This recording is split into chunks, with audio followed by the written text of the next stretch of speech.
The morning Norma Beckett loaded everything she had left into a black garbage bag and drove away from 14 Whitfield Court. She did it before sunrise so the neighbors wouldn't see. She was 67 years old. The bag held 2 pairs of slacks, a wool cardigan with a button missing from the left cuff, her reading glasses in their scratched case, a photograph of her and Harold from their 30th anniversary at a restaurant in Nashville, and a small tin box with a rusted clasp that her father Earl had given her the summer she turned 12. The clasp had never closed quite right since she dropped it on the porch steps in 1968. She'd never had it fixed. Some things you keep because of what they mean, not because of how they work. Everything else was still inside the house. The good dishes, the winter coats hanging in the hall closet, Harold's reading chair with its worn left armrest, the kitchen table where she and Harold had eaten 38 years of meals, the shelf of paperback mysteries she'd been collecting since the early 80s, the blue and white quilt she'd made herself the winter David was born. All of it belonged to Sandra now. Legally, the house had been in Sandra's name for 4 months. The car Norma was driving needed to be returned within 2 weeks. David had the title. The bank account that had held 42 years of savings was empty in the way that a room is empty after a fire, everything removed, the structure standing, nothing left that mattered. She stopped at a gas station 3 miles from the house and put $14 of her last 43 into the tank. Not enough to go far. Enough to get clear of the neighborhood before the streetlights clicked off and the early risers came out to walk their dogs and water their lawns and observe things they would later feel obligated to mention. She drove to Patsy's Diner on Route 9, the one that stayed open all night for truck drivers coming through from Bowling Green. She slid into the corner booth farthest from the door, ordered coffee, and wrapped both hands around the mug. The vinyl seat was cold. Outside the window, 2 18-wheelers idled side by side in the parking lot, their exhaust rising gray and steady in the October dark. She sat there and let the silence settle and drank her coffee and thought, for the first time in a clear and unobstructed way, about her father's farm. Earl Hargrove had worked 40 years as a mineral surveyor in western Kentucky, reading seams and formations for companies that paid him well enough to keep the lights on and poorly enough to keep the work coming. He'd bought 140 acres outside a town called Calloway in 1959 for reasons he never fully explained, not to Norma, not to her mother, not to anyone that Norma ever heard of. The land wasn't good farmland by any conventional measure. The soil was thin and rocky through the back sections, and the front fields that previous owners had worked for tobacco were tired after decades of use. Most people who drove past it saw scrubland with a sagging farmhouse and an old barn that needed more work than it was worth. Earl saw something different in it. He always had, in everything. He'd worked that land on weekends and during summers, patching the farmhouse roof, clearing the back field of scrub cedar, running a small vegetable plot that fed nobody but himself and a few neighbors willing to trade a jar of canned goods for a basket of tomatoes. He never made money on it. That wasn't, as far as Norma had ever understood, ever the point. The farm was a place he kept coming back to, the way certain men return to places they haven't finished with. She'd assumed it was sentimentality. She was starting to wonder if she'd assumed wrong. If you're enjoying this story so far, don't forget to hit the like button and subscribe. Drop a comment telling me where in the world you're watching from. I love hearing from you. When Earl died in 2009, he left the farm to Norma specifically, bypassing Sandra and David entirely. His will was clear and brief and characteristically unexplained. The farm goes to Norma June Hargrove Beckett, sole ownership, no conditions attached. Period. That was how Earl did things. He said what he meant and trusted people to accept it without a full accounting of his reasons. Sandra had not accepted it quietly. She'd driven from Franklin the day after the will was read and stood in Norma's living room with her arms folded in the particular way she had since she was 9, where the arms crossed high and the chin lifted slightly, and said, in a voice that contained anger the same way a sealed jar contains pressure, "Daddy left you a piece of scrap land that appraises for maybe $22,000, and that's fine, Mama. I understand what he was doing. It's completely fine." Then she pressed her lips together and left without touching the coffee Norma had made. David had been quieter about it. David was almost always quieter. He sat on the couch and said it seemed like Granddad had his reasons, and then he watched football. Norma had once mistaken David's quietness for depth. She'd since understood it was something else, a practiced absence, a habit of waiting to see what Sandra wanted before deciding what he thought. What Sandra decided was to forget about the farm. She stopped mentioning it, stopped suggesting Norma ought to sell or lease or do something sensible with it. The farm dropped out of the conversation the way things do when the most determined person in the room chooses not to look at them. And Norma let it drop because she wasn't ready to think about what to do with her father's land while her father was still recent in the ground. And then Harold's health began changing. And then the years moved the way years do when you're managing someone else's decline, and the farm stayed exactly where it had always been, in western Kentucky, in the back of her mind, attended to by no one. Harold Beckett had been a mechanical engineer for 31 years at a plant outside Nashville. A quiet man in the way that certain men are quiet, not empty, but contained. He came home evenings and changed out of his work clothes and cooked on the 3 nights a week that were his turn.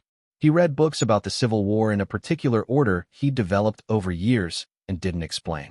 He called his mother every Sunday until she died, and after she died, he was quiet about it for longer than seemed healthy, and then he was fine. He fixed things when they broke and didn't make much of fixing them. He had strong opinions about coffee and light rainfall and the quality of lumber sold at chain hardware stores. He was the kind of man whose presence you feel most clearly in his absence, which Norma had understood intellectually before October of 2022 and understood in her body after. His first stroke came in 2019, mild enough that the doctor called it a warning and Harold called it an inconvenience. The second came 18 months later and took his left-hand grip and some of the faster processing. He could still read, still hold a conversation, still get annoyed at the news with the full enthusiasm of a man with opinions. But the stairs needed thinking about, and he moved through the house with a new deliberateness, as if testing the world's intentions before committing weight to it. Sandra arrived from Franklin within 3 days of the second stroke. She came with a casserole and a printed list of care facility options with costs highlighted in yellow. Norma thanked her for the casserole and set the list on the counter. David came that weekend and sat with Harold and asked him how he was feeling, and Harold said fine, and David nodded, and they watched a game. That was February 2021. By April, Sandra was handling some of the bill paying. She explained this as temporary, which felt true at the time because the explanation was delivered with the particular confidence that makes things feel settled before they're examined. Harold's medical costs had increased enough that managing them felt like a second job, and Norma was already working part-time at a dental office to cover the gap between Harold's pension and the actual cost of their life. Sandra offered to set up the automatic payments, manage the insurance reimbursements, deal with the company that required 3 phone calls and a 45-minute wait to accomplish anything. Norma said yes, because it was genuine help, and at that point it was. Harold died in October 2022. Cardiac arrest. He was in his reading chair with a book in his lap, which was where Norma found him when she came downstairs at 6:30 in the morning. She stood in the doorway for a moment before she understood. The book was open to page 214. She never read past that page herself, though she still has the book. The weeks after were the kind where time behaves strangely. Fast inside each day, but slow when you look back and try to account for what actually happened. Sandra came. David came. They handled logistics with an efficiency that Norma was grateful for and would later understand differently. The funeral, the paperwork, the calls to the pension administrator and the insurance company, and the various institutions that need to be informed when a life ends. Norma let them handle it because grief takes the weight out of your hands and you set things down without meaning to. The account changes began that spring. Sandra explained that managing Harold's estate from Franklin, on top of her own work as a real estate broker, was difficult with separate accounts and limited access. If Norma would grant Sandra's signature authority on the checking account, just until the estate settled, just to keep the bill payments flowing without gaps. Norma signed a form at the kitchen table while Sandra explained what it was. What Sandra explained was a limited access arrangement. What Sandra filed at the bank was a joint ownership transfer. The distinction mattered enormously, and Norma did not learn it until much later. The house conversation came the following spring. Sandra drove up on a Tuesday, which was not her usual visiting pattern, and sat at the table with good coffee from a place she preferred and printed materials about estate planning and property management for seniors. She explained, in her smooth and organized way, that transferring the house into Sandra's name was the financially sensible approach. It would allow proper management of the mortgage interest deductions, protect the property from probate complications, and ensure that Norma had a stable place to live for as long as she needed. This was what financial planners recommended for women in Norma's situation. Norma was 65. She had never thought of herself as a woman in a situation. She thought of herself as a woman living in the house she and Harold had painted and planted and worn smooth with the friction of decades. She told Sandra she'd think about it. She thought about it for 3 weeks. Sandra called twice, both times casually, not pressing, just checking in with a particular lightness of tone that carries pressure without demonstrating it. David called once and said Sandra knew a lot about real estate, and whatever she recommended was probably the right call. Norma signed the transfer documents in April.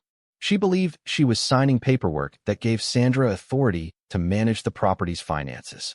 She did not read past the 4th page.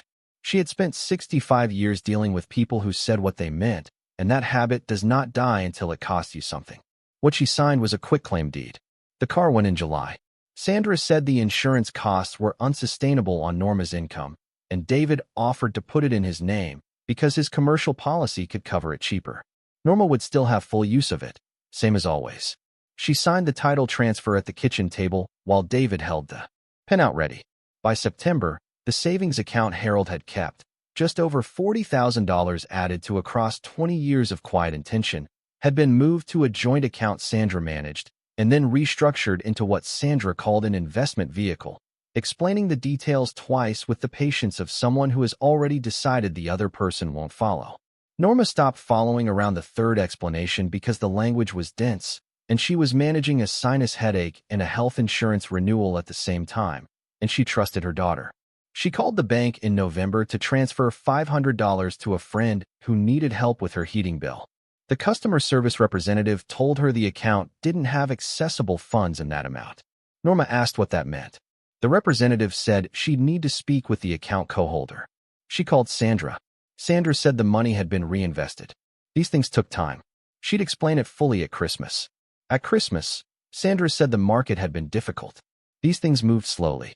After Christmas, in January, Sandra sat across from Norma at the kitchen table and said she and David had been looking at some options, communities with activities and medical support and age-appropriate arrangements, very nice ones, and it made sense financially given the asset structures that had already been established.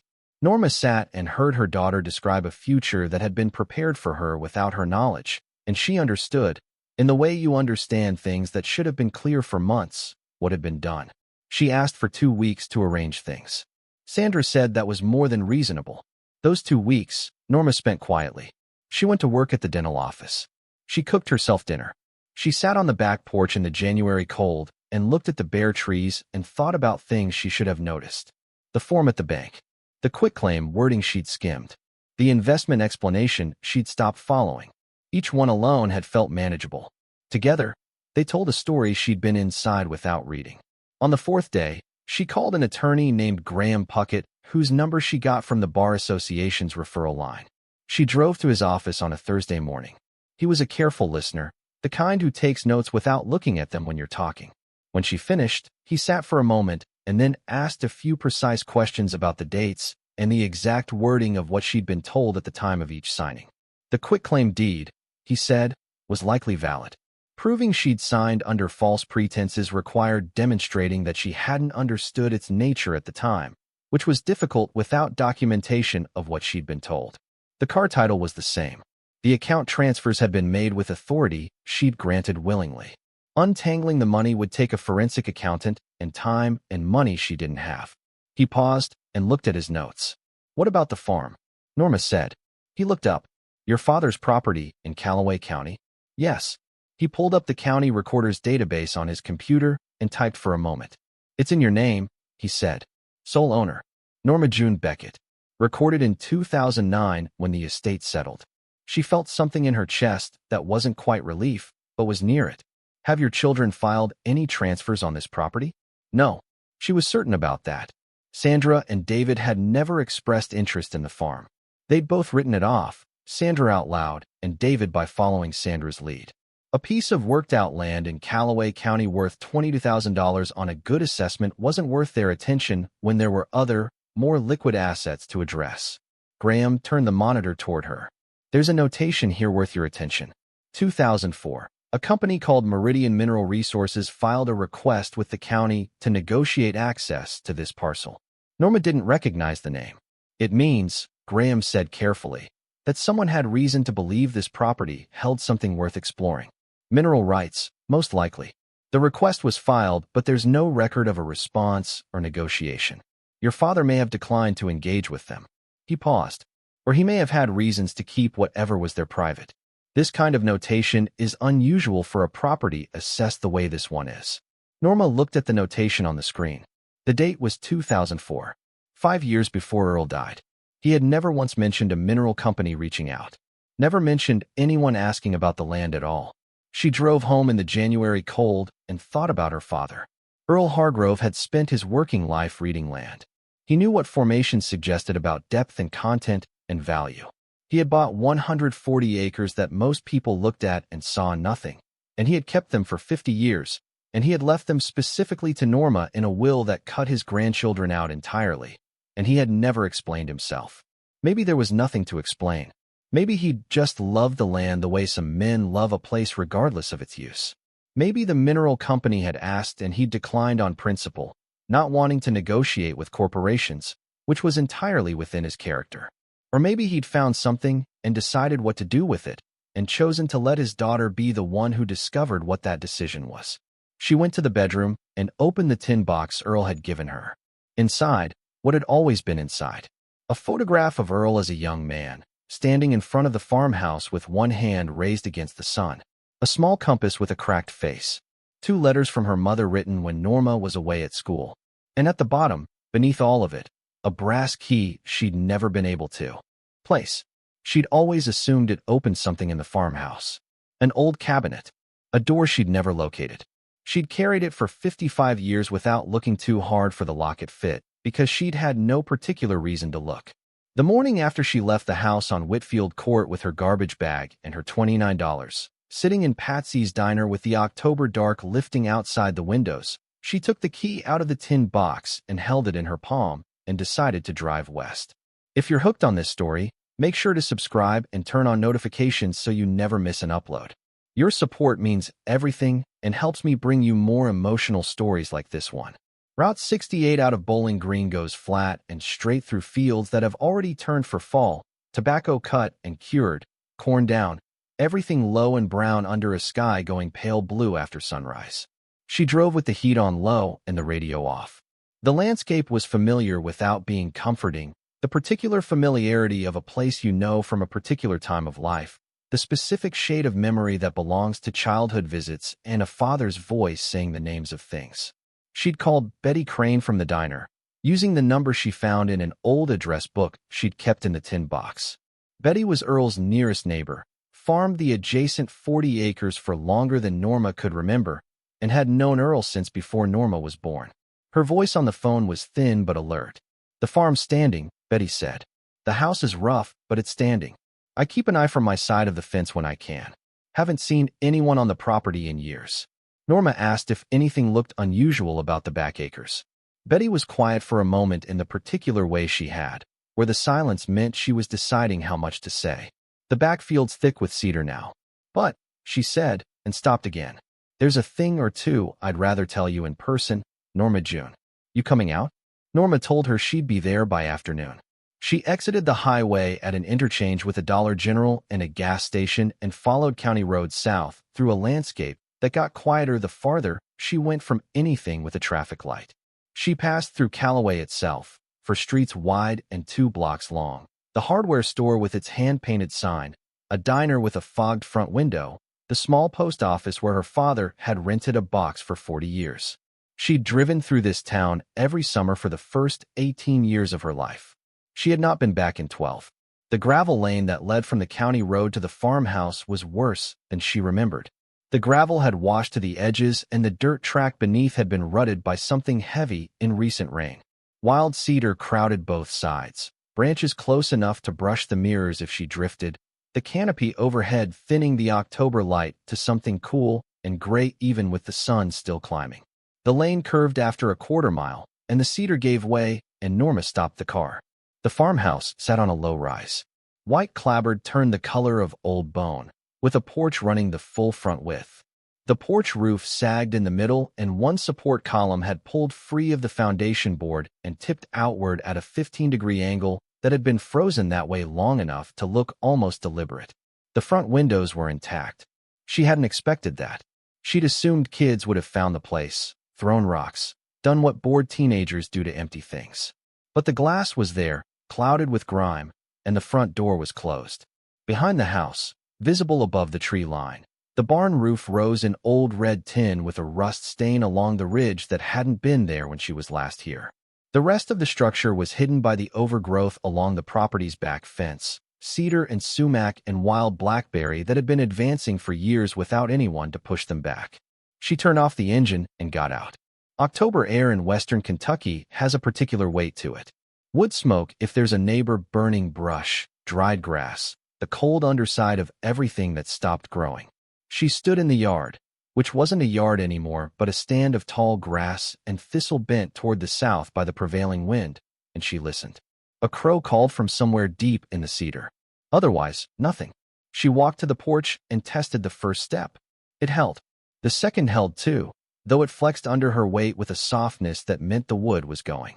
She picked her way to the front door with care, staying to the outer edges of the boards where the joists beneath were more likely to be sound. The door was unlocked. She didn't know if Earl had left it that way or if the latch had simply failed over the years of vacancy. She pushed it open and the hinges groaned low and flat, the sound of metal that has been still for a long time. Inside, the air was cold and close. Old wood and dust, and a faint animal quality from something that had nested in the walls over at least a few winters. The front room held what Earl had left when he stopped coming. A table, 2 straight-back chairs, a bookshelf built into the north wall, a wood stove with a rust-spotted pipe. The floor was heart pine, wide boards, under a layer of grime and tracked in dirt, but solid. She pressed her foot against it and felt no give. She crossed to the bookshelf. The books were still there, organized the way Earl organized everything, by type and use rather than alphabetically. Field guides to geology, to mineral identification. A worn land surveying manual with pages bent back at the sections on core sampling. A reference book on Appalachian rock formations that she recognized from his shelves at home when she was young. He'd had it for as long as she could remember, and she'd never once seen him without it within reach. And beside those, pushed back slightly on the lower shelf, a notebook with a cardboard cover water-stained along one edge. She pulled it out. Inside the front cover, in Earl's handwriting, small and precise and slanting slightly left the way it always had. E.H. Survey Notes, Miller Creek Section, 1987 to 2008. She turned to the first page. The entries were technical. Columns of measurements. Shorthand she recognized from watching her father work as a child without understanding what she was watching. Depths, directions, compass bearings, site codes. Sketches of the backfield with cross-sections marked and numbered S1 through S14 across 20 years of pages. Dates, readings, material notes she couldn't fully interpret, but that followed the same careful structure page after page. She turned pages until she reached one that was different. Near the middle of the notebook, the handwriting changed. Still Earl's, still precise, but the entries shifted from field notation to something more like thought. The words were pressed harder into the paper, the margins tighter.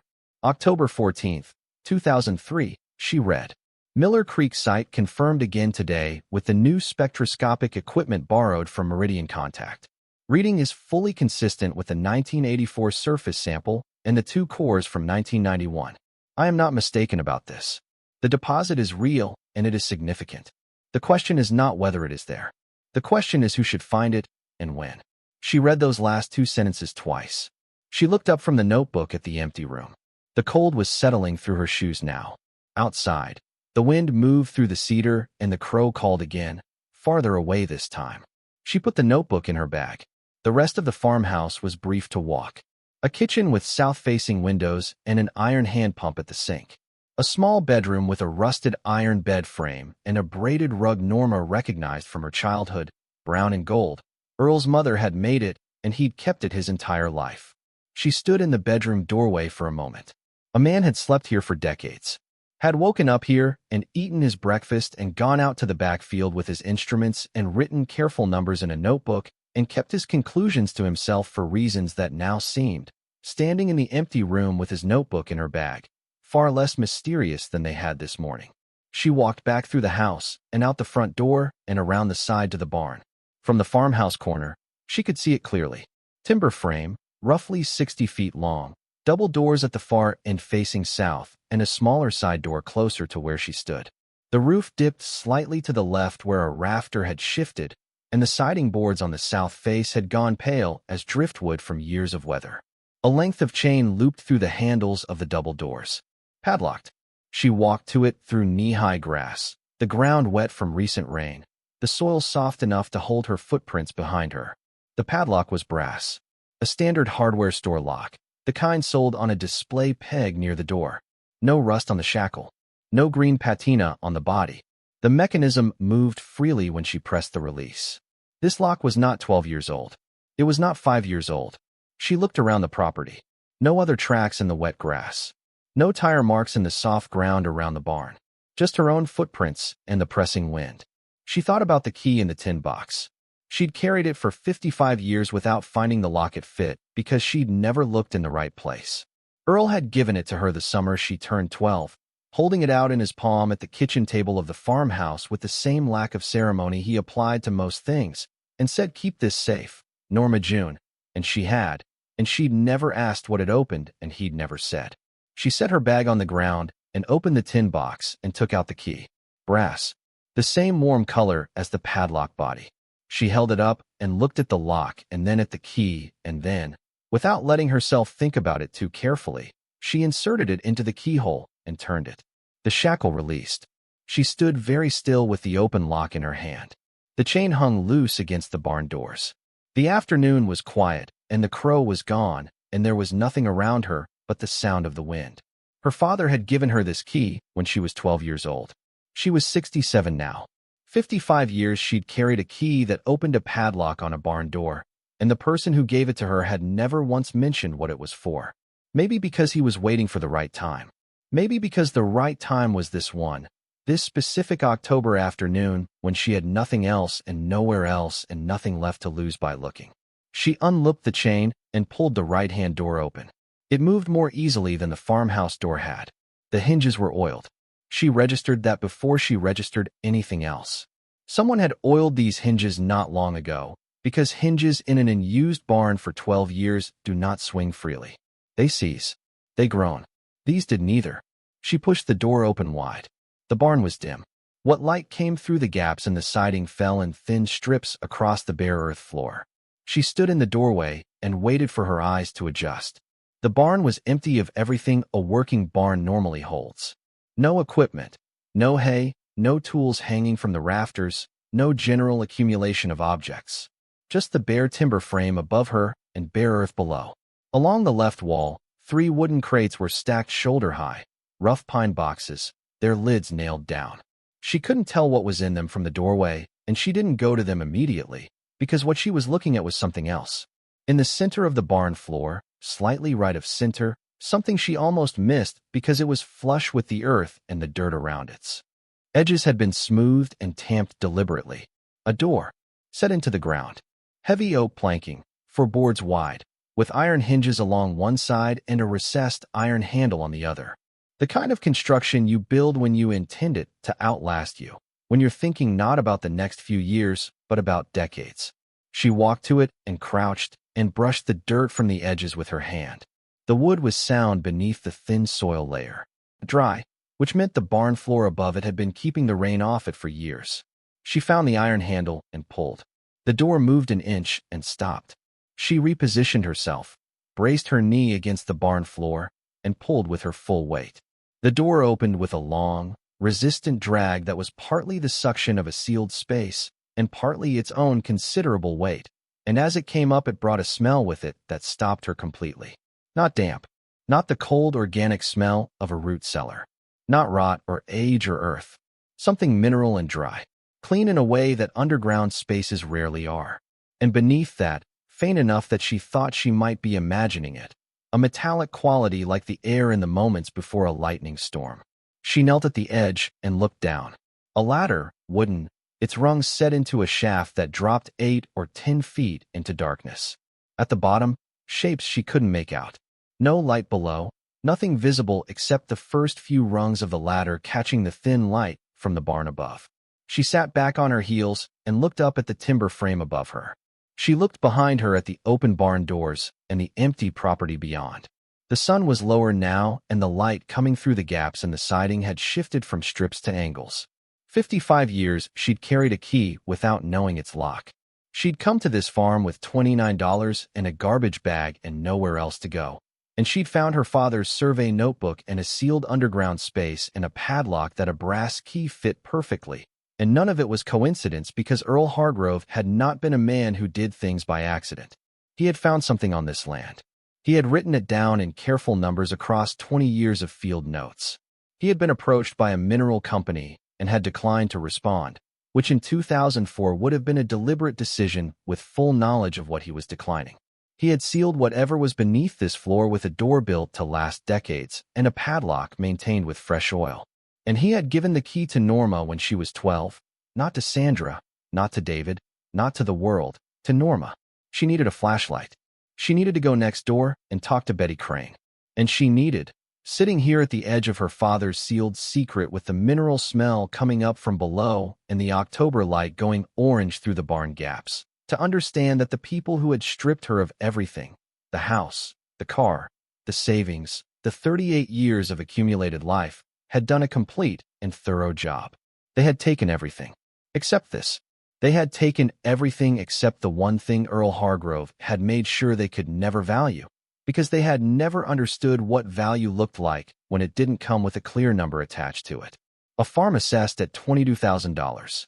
Worked out soil and a sagging porch and an old barn and an empty field going back to cedar.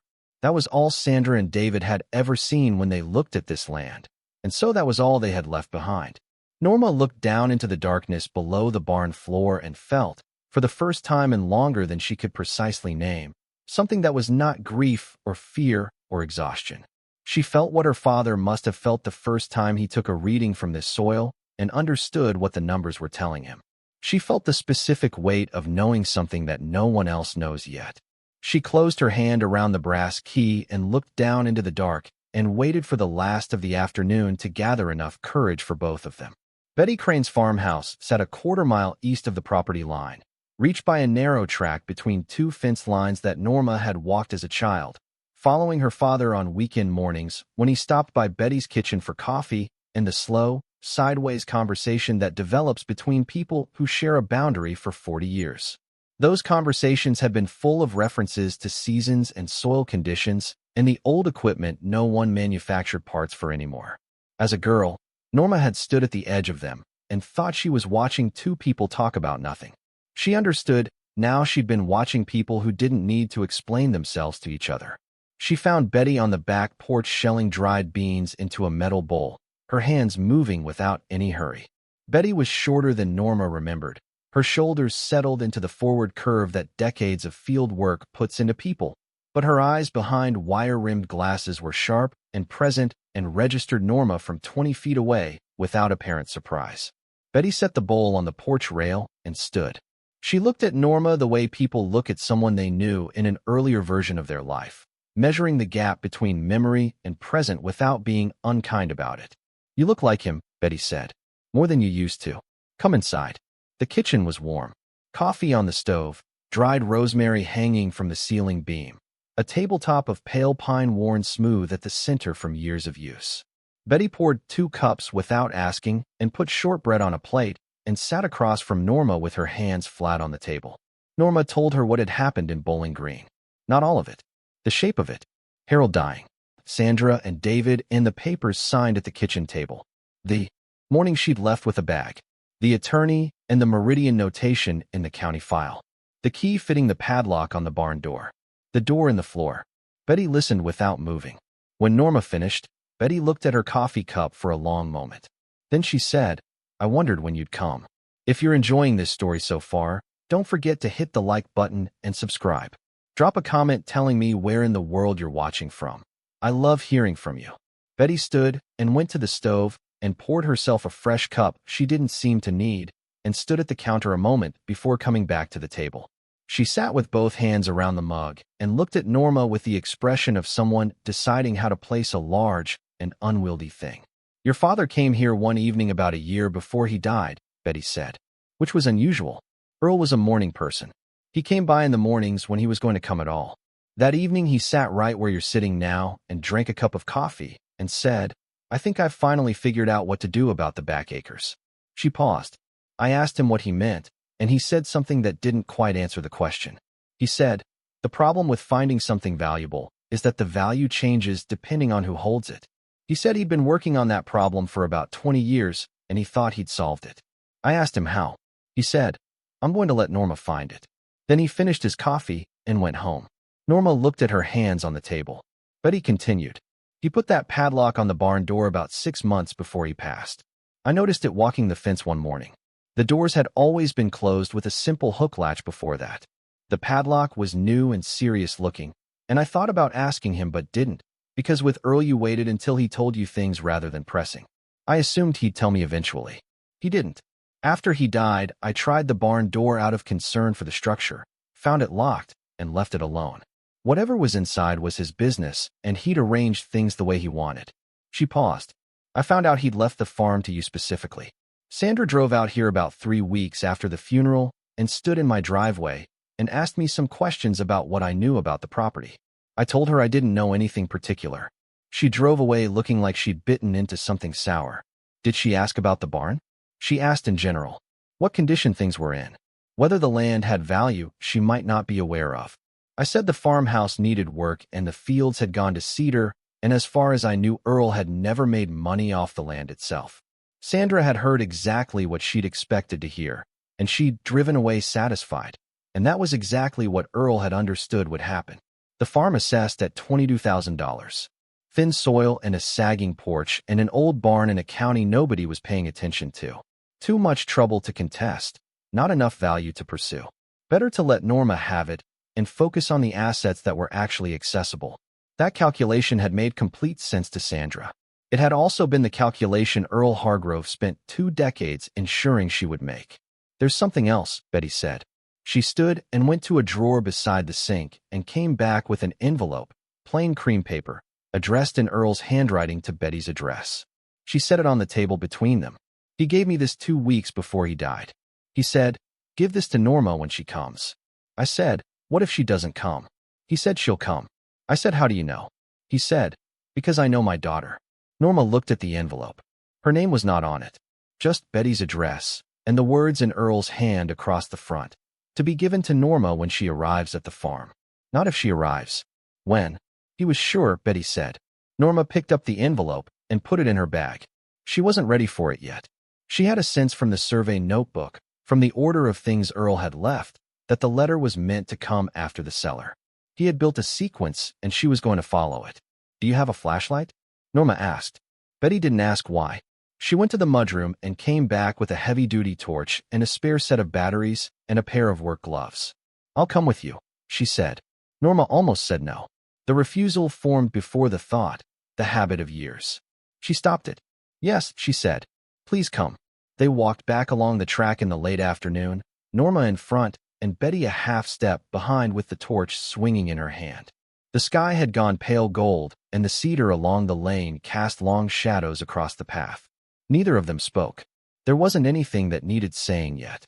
At the barn, the doors were still open the way Norma had left them, the chain on the ground, the interior dimming as the sun moved west. She took the torch from Betty and stepped through. The cellar door was still open. She shone the light down into the shaft. The ladder was solid pine, each rung notched into the uprights and secured with iron pins. Not a ladder built for occasional use. A ladder built to carry weight across years. She tested the top rung with her foot, and it held without flexing. She climbed down. The shaft dropped about 10 feet. The mineral smell was stronger now that she was inside it, dry and clean and faintly charged, nothing like the damp cold of a normal root cellar. She reached the bottom and swept the torch around. The room was roughly 12 feet by 15, cut from bedrock with hand tools. The walls were irregular, but the floor had been leveled flat with considerable care. The ceiling was low, just over 5 feet, braced at intervals with timber crossbeams. Someone had spent a great deal of time on this room. Not in a hurry. Not all at once. Across years, probably, the way Earl did most things. Along 3 walls, wooden shelves. Ran floor to ceiling, built from thick pine planks.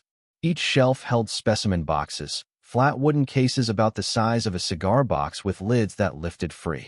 Each one was labeled on the front in Earl's handwriting, a small card affixed with adhesive. The labels were technical, site codes and dates, and mineral shorthand she couldn't fully decode.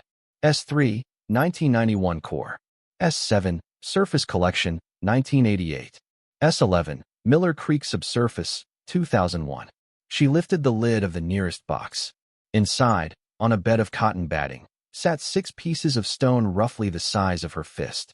They were dark at their centers, almost black in some angles, but when the torchlight caught them straight on, they held the beam differently than plain rock does. Not reflective exactly. More like they absorbed the light and returned it from a deeper place. She didn't know enough about minerals to name what she was looking at. She knew the difference between a piece of ordinary field stone and a piece of something kept with deliberate care. She opened 3 more boxes. More specimens, different sizes, all labeled, all sitting in cotton batting in flat wooden cases on shelves her father had built in a room her father had carved, in a barn her father had maintained, on land her father had bought in 1959 because he had a feeling about it, and spent 40 years proving himself right. There were at least 40 of these boxes on the shelves. In the center of the room stood a work table, also pine, built low to account for the ceiling. On the table, 3 survey maps were spread flat and held at their corners by smooth river stones used as weights. She brought the torch over and looked at them. They were topographic maps of the property, all 140 acres, with overlays added in different colors of ink across what must have been decades of updates. Red lines marking geological formations. Blue for water features, Miller Creek running along the eastern edge of the back 40, smaller seasonal flows branching from it. Green circles at specific survey sites, 9 of them spread across the property, each coded to match the specimen boxes.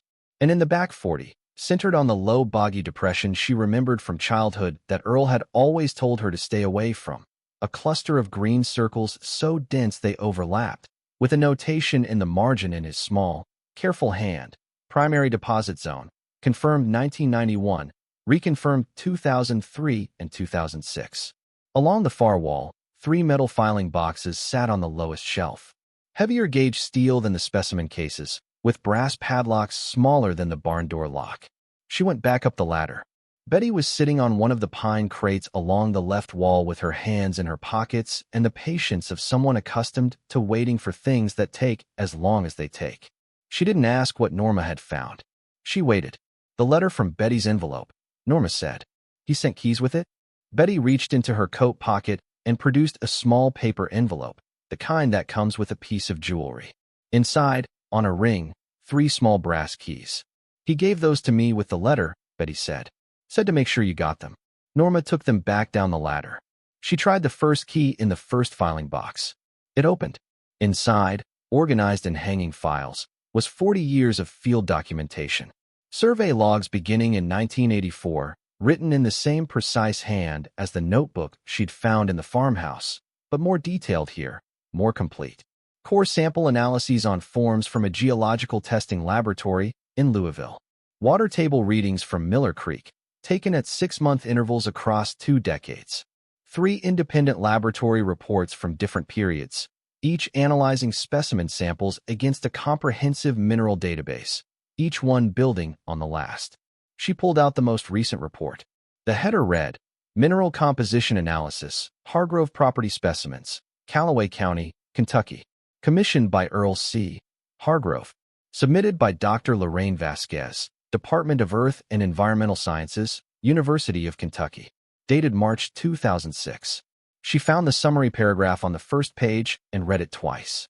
The specimens submitted represent a significant pegmatite deposit exhibiting high concentrations of spodumene, columbite tantalite, and gem-quality tourmaline of the indicolite variety. Surface and subsurface sampling indicates the deposit extends across an estimated area of 18 to 22 acres within the southwest quadrant of the property. Based on current market valuations and accessible depth estimates, the gross mineral value of the primary deposit is conservatively estimated at $38 to $42 million, with upside potential contingent on extraction method and market conditions at time of development. Norma set the report face down on the work table and stood with her hands flat on the survey map and looked at the wall. A property assessed at $22,000. She picked up the second key. The second filing box held the legal documentation. Mineral rights filings with the state of Kentucky, dated 1992, bearing Earl's signature and the county recording stamp. Renewal filings in 1997, 2002, and 2007, each one carrying the same official markings. A letter from a Frankfurt attorney confirming the rights were in good standing as of 2008, the year before Earl died. A note from Earl paperclipped to the attorney's letter, in his handwriting. Rights transfer with property deed automatically. No separate filing required at time of estate transfer. He had thought of everything. He had prepared for everything. He had sat in his kitchen in Calloway County and worked out every legal and logistical piece of this. And then he had gone to Betty's house for coffee and told her he'd finally figured out what to do. And then he had gone home. She stood with the legal documents in her hand for a long time. She opened the third box. At the top, wrapped in a length of cotton cloth and tied with kitchen twine, sat a bundle she unwrapped slowly. 6 pieces of raw gold, placer specimens pulled from creek sediment over years, irregular and heavy in the palm. The largest was the size of a walnut. She set them on the work table beside the survey map and looked at them in the torchlight. Below the gold, a small cotton bag cinched with a drawstring. She opened it. Raw tourmaline, the blue-green variety, roughly 30 pieces in varying sizes from a marble to a small egg. She held one under the torch beam and watched the light move into it rather than off it, the particular quality of a stone with depth. She'd seen gemstones in jewelry her whole life. She'd never held one still raw from the place it came from, before anyone had cut it or polished it or set it in anything. There was something in holding the unfinished thing that made her understand for the first time why her father had spent his career reading the land for what it held. What it held was this weight in her palm, this color that didn't announce itself, but simply was patient as the ground it came from. She set the stones carefully back in their bag. Below the bag, a sealed envelope. Her name on the front in Earl's handwriting. She carried it to the work table and sat on the low stool Earl had placed beside it. She held the envelope in both hands for a moment. Then she opened it. If you're hooked on this story, make sure to subscribe and turn on notifications so you never miss an upload. Your support means everything and helps me bring you more emotional stories like this one.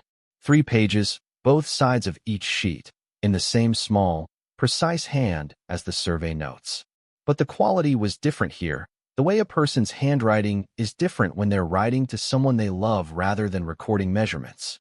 Norma, he began, without any other preamble, which was exactly like him. If you're reading this in the cellar, then you found the key in the barn and everything I left you. If you found it somewhere else, I didn't plan well enough and I apologize for the confusion. I want to tell you what I found and why I kept it the way I did and what I want you to do with it now that it's yours. I found the first indicator in 1984. A surface exposure of pegmatite along the Miller Creek bank that had no business being there based on the regional geology. I took samples and had them analyzed privately, and the results told me the surface was the edge of something significant underneath. I spent the next 7 years confirming that the deposit was real and not an isolated pocket. By 1991, I was certain. The S11 cluster in the southwest quadrant is the primary zone. The material there includes lithium-bearing spodumene, rare earth columbite, and tourmaline of the indicolite variety, which is the blue-green kind, the kind collectors pay for. The 2006 assessment from Drive Vasquez puts the gross value at $38 to $42 million, and she is a conservative estimator by nature and by habit. I filed the mineral rights in 1992 because I am a surveyor, and when you find something you file the appropriate paperwork. Otherwise someone else does it for you later on their terms rather than yours. The rights are current as of the last renewal. They belong to whoever holds the surface property. That person is you. Now here is the part that took me the longest to figure out how to say. A company called Meridian contacted me in 2004. They'd picked up regional indicators from their own surveys, not specifically what or where, but enough to know something was worth pursuing on this parcel. I turned them away the first time because I wasn't ready. They came back in 2007 and I turned them away again, because by then I knew exactly what I intended. Meridian would have paid well, Norma. I looked into them. They're not dishonest. They would have paid a fair price for the extraction rights, managed the operation professionally, left the surface in reasonable condition. The number they would have offered, based on their standard royalty structures for a deposit of this size, would have been somewhere between $8 and $15 million over the extraction term. That is not a bad number. But I didn't want that number going to people who weren't ready for it. I had watched what sudden money does when it arrives before the person has earned the right relationship with it. And I had watched, from a distance, what was happening in your family. Earl had written those words and then, from the change in the pressure of the pen against the page, stopped for some time before continuing. I love my grandchildren. This is not a judgment I arrived at easily or without pain. But I have watched your daughter manage the people around her for 15 years with a certainty that leaves no room for anyone else's judgment. I have watched your son follow wherever she leads and call it loyalty. I have watched what happens to things they've touched. And I know that if I left this property with its mineral rights to be divided 3 ways, Sandra would have sold to Meridian or the first comparable offer within 90 days. And the money would have been structured and managed and protected in ways that delivered it to the people who managed it, not to the people who needed it. So I left it to you, sole and complete. You are not the sort of person who sells first and thinks afterward. You are not the sort of person who lets someone else determine the shape of your life, even in the years when it has looked, from the outside, like you were letting it happen. You have a way of arriving at things in your own time and making the right call when you get there. Your mother had that same quality. I spent my whole life thinking it was more valuable than people gave it credit for, and this farm is my way of saying so on paper. The gold specimens and the tourmaline in the third box are yours to do with as you choose. A gemstone dealer in Lexington named Marcus Abel handled some careful test sales for me across the years. He is honest and discreet, and he can give you a fair valuation of what's there. The mineral rights are the larger matter. You have several paths. You can sell them outright to an extraction company and receive a single payment and walk away clean. You can negotiate a royalty arrangement and receive income over the term of the extraction operation. You can sit on the rights and wait, because the uses for these materials are increasing faster than the known supply, and the market will continue moving in your direction. Or you can do nothing at all and simply own land that holds something real beneath it, which is not the worst thing a person can own. Any of these are defensible choices. The choice is yours. What I want you to carry out of this cellar, more than the documents and more than the specimens, is an understanding of why I bought this land in 1959 when everyone else saw nothing worth buying. I bought it because I looked at it with the knowledge I had from my work and I understood what certain formations suggested about what lay below them. I kept it because I believed it was meant for something specific and I needed to work out what that was. And I left it to you because I believe you are the kind of person who can hold something real and know what to do with it. There is one more thing I want to say, and I want to say it plainly. I know what your children took from you. I knew what they were becoming before you did, because you loved them too much to see it clearly, and I was far enough away to see it plain. I'm sorry I didn't find a way to say any of this while I was still there to say it. That was a failure of nerve on my part, and I own it fully. But they forgot the farm, Norma. They looked at this land, and they saw $22,000 of scrubland, and they walked away, and they forgot it entirely. And everything I spent 40 years building is still here. Everything that is rightfully yours has been here all along, waiting. Don't let anyone tell you what it's worth before you know what it's worth yourself. That was always the thing about this land. It was only worth nothing to the people who didn't know how to look. He signed it the way he signed everything official. Earl C. Hargrove. And below that, in smaller letters that she could tell had been added after a pause, your father. Always.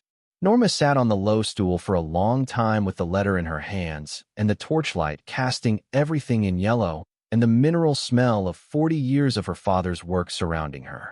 She was not a woman who cried easily. She had not cried the morning she drove away from Whitfield Court. She had not cried in Graham Puckett's office or on the drive west through the flat October fields. She had been moving forward on the momentum that grief and necessity produce in certain people when there is nowhere to stop, and she had not stopped. She stopped now. She let the full weight of it arrive without managing it or shortening it. The letter flat against her chest, her back against the work table, her father's voice in every careful line on every page, his 40 years of patience and intention surrounding her on 3 sides. She sat in the room he had carved and wept the way you weep when the thing that reaches you is not just loss, but the knowledge that someone saw you clearly and trusted what they saw. Betty's voice came down from above, quiet and unhurried. "You all right down there?" Norma looked up at the rectangle of fading light at the top of the shaft. "Yes," she called back. "Give me a minute." She folded the letter along its creases and put it in her coat pocket. She tucked the 2006 assessment under her arm and climbed the ladder with the 3 keys in her hand and Earl's survey notebook from the farmhouse bookshelf already in her bag. She stood in the barn doorway. Betty was on the pine crate where she'd been sitting all along, waiting with the same quality of patience Earl himself had always had, the patience of someone who has worked difficult land and learned that forcing things produces less than waiting for the right moment. "He left me the mineral rights," Norma said. Betty looked at her steadily. "The assessment document," she said. "The 2006 one. I didn't know the number, but I knew he'd had someone in. A woman with a University of Kentucky tag on her vehicle came out twice that spring. Earl didn't introduce us. He didn't have to. How did you know it was about the land?"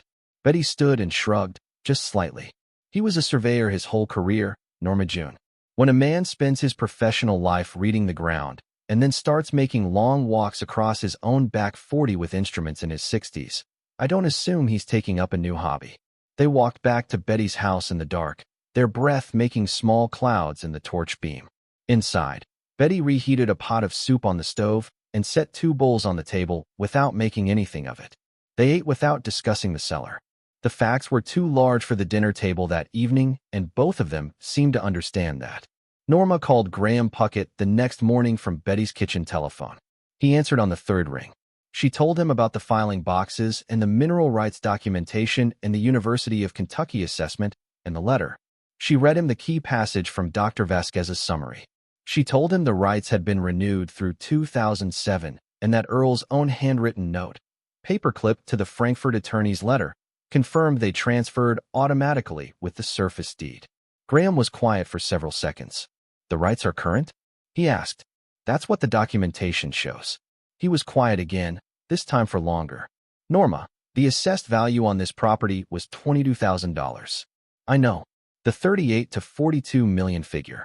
That's at 2006 prices for lithium-bearing spodumene and rare earth materials.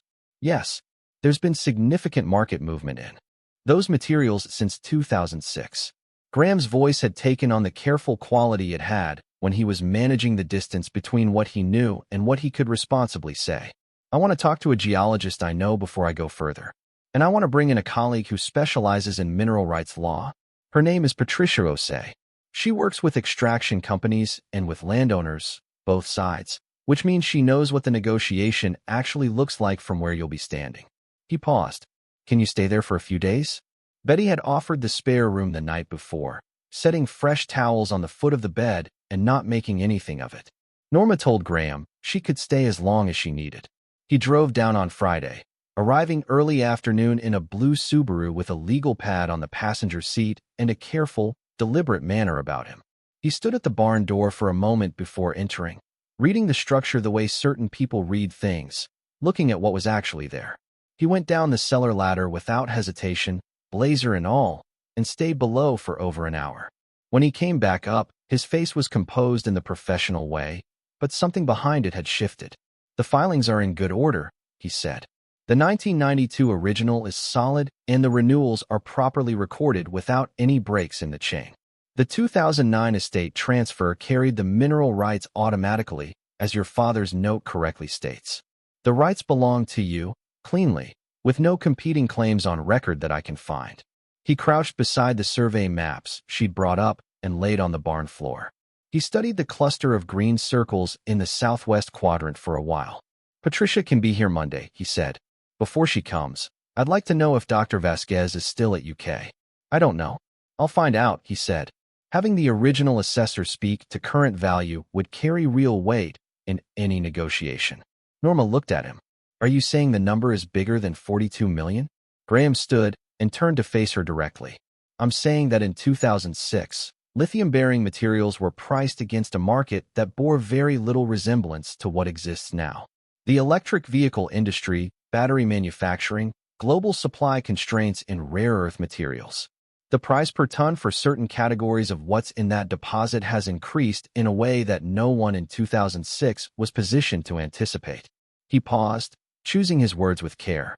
The geologist I spoke with yesterday, after you called, thinks a current assessment of a deposit this size with this composition would not begin at 38 million. His word was substantially. I don't want to give you a number before Patricia has seen the documentation, but I want you to understand the category of thing you're dealing with here. Norma was quiet. The barn was quiet around them. Wind moved through the gaps in the siding. The afternoon light came in at a lower angle, the strips across the floor moving toward the far wall. She thought about Sandra standing in her driveway after Earl's funeral. It's completely fine, Mama. A piece of scrap land that appraises for maybe $22,000. Patricia Osei arrived Monday morning in a black SUV, a briefcase in the back seat and reading glasses pushed up into her hair. She was in her mid-50s, precise and unhurried, and she went down the cellar ladder in a blazer without removing it. She spent 2 hours below, occasionally calling up questions to Graham that he relayed to Norma, who answered from memory or from the notebook. When she climbed back out, she stood in the barn and looked at Norma with a professional directness that had no excess in it. The mineral rights are solid, she said. Properly filed, properly transferred, no gap in the chain, no competing claims. That's what you need to know first. Second, I called Dr. Vasquez's office this morning before I left Frankfurt. She's still at UK. She reviewed her 2006 notes with me on the phone for 40 minutes. She said that if she were performing a new assessment today, she would not begin at 38 million. She said she would begin substantially higher. The spodumene in particular carries a different market than it did in 2006. She wants to come in person before finalizing a revised figure, but she drafted a preliminary update based on her original data and current market prices. Patricia opened her briefcase and produced 2 pages on University of Kentucky letterhead and handed them to Norma. Norma read the first page. She read it again, from the beginning, slowly. The number at the bottom of the first page had grown considerably past 42 million. Past it by a margin that required her to sit down, which she did, on the pine crate along the wall, with the pages in her lap and the barn quiet around her. Patricia let her read without filling the silence. When Norma looked up, Patricia was watching her with a steadiness that contained something underneath the professional composure. Not pity. Something closer to respect for a person standing at the edge of a very large change and staying upright. This is a preliminary estimate, Patricia said. The formal appraisal process involves on-site work and takes time, but it gives us a working basis. There are currently 4 companies with active regional surveys in western Kentucky who would be interested in this deposit. 2 of them have been in contact with me about rights acquisition in Calloway County within the past 18 months. She paused. If you choose to negotiate, you will not be doing it from a weak position. Norma looked at the pages in her lap and then at the open cellar door in the barn floor. The ladder descending into the room her father had carved, the shelves of labeled specimen boxes waiting in the dark, the survey maps weighted at their corners with river stones from Miller Creek.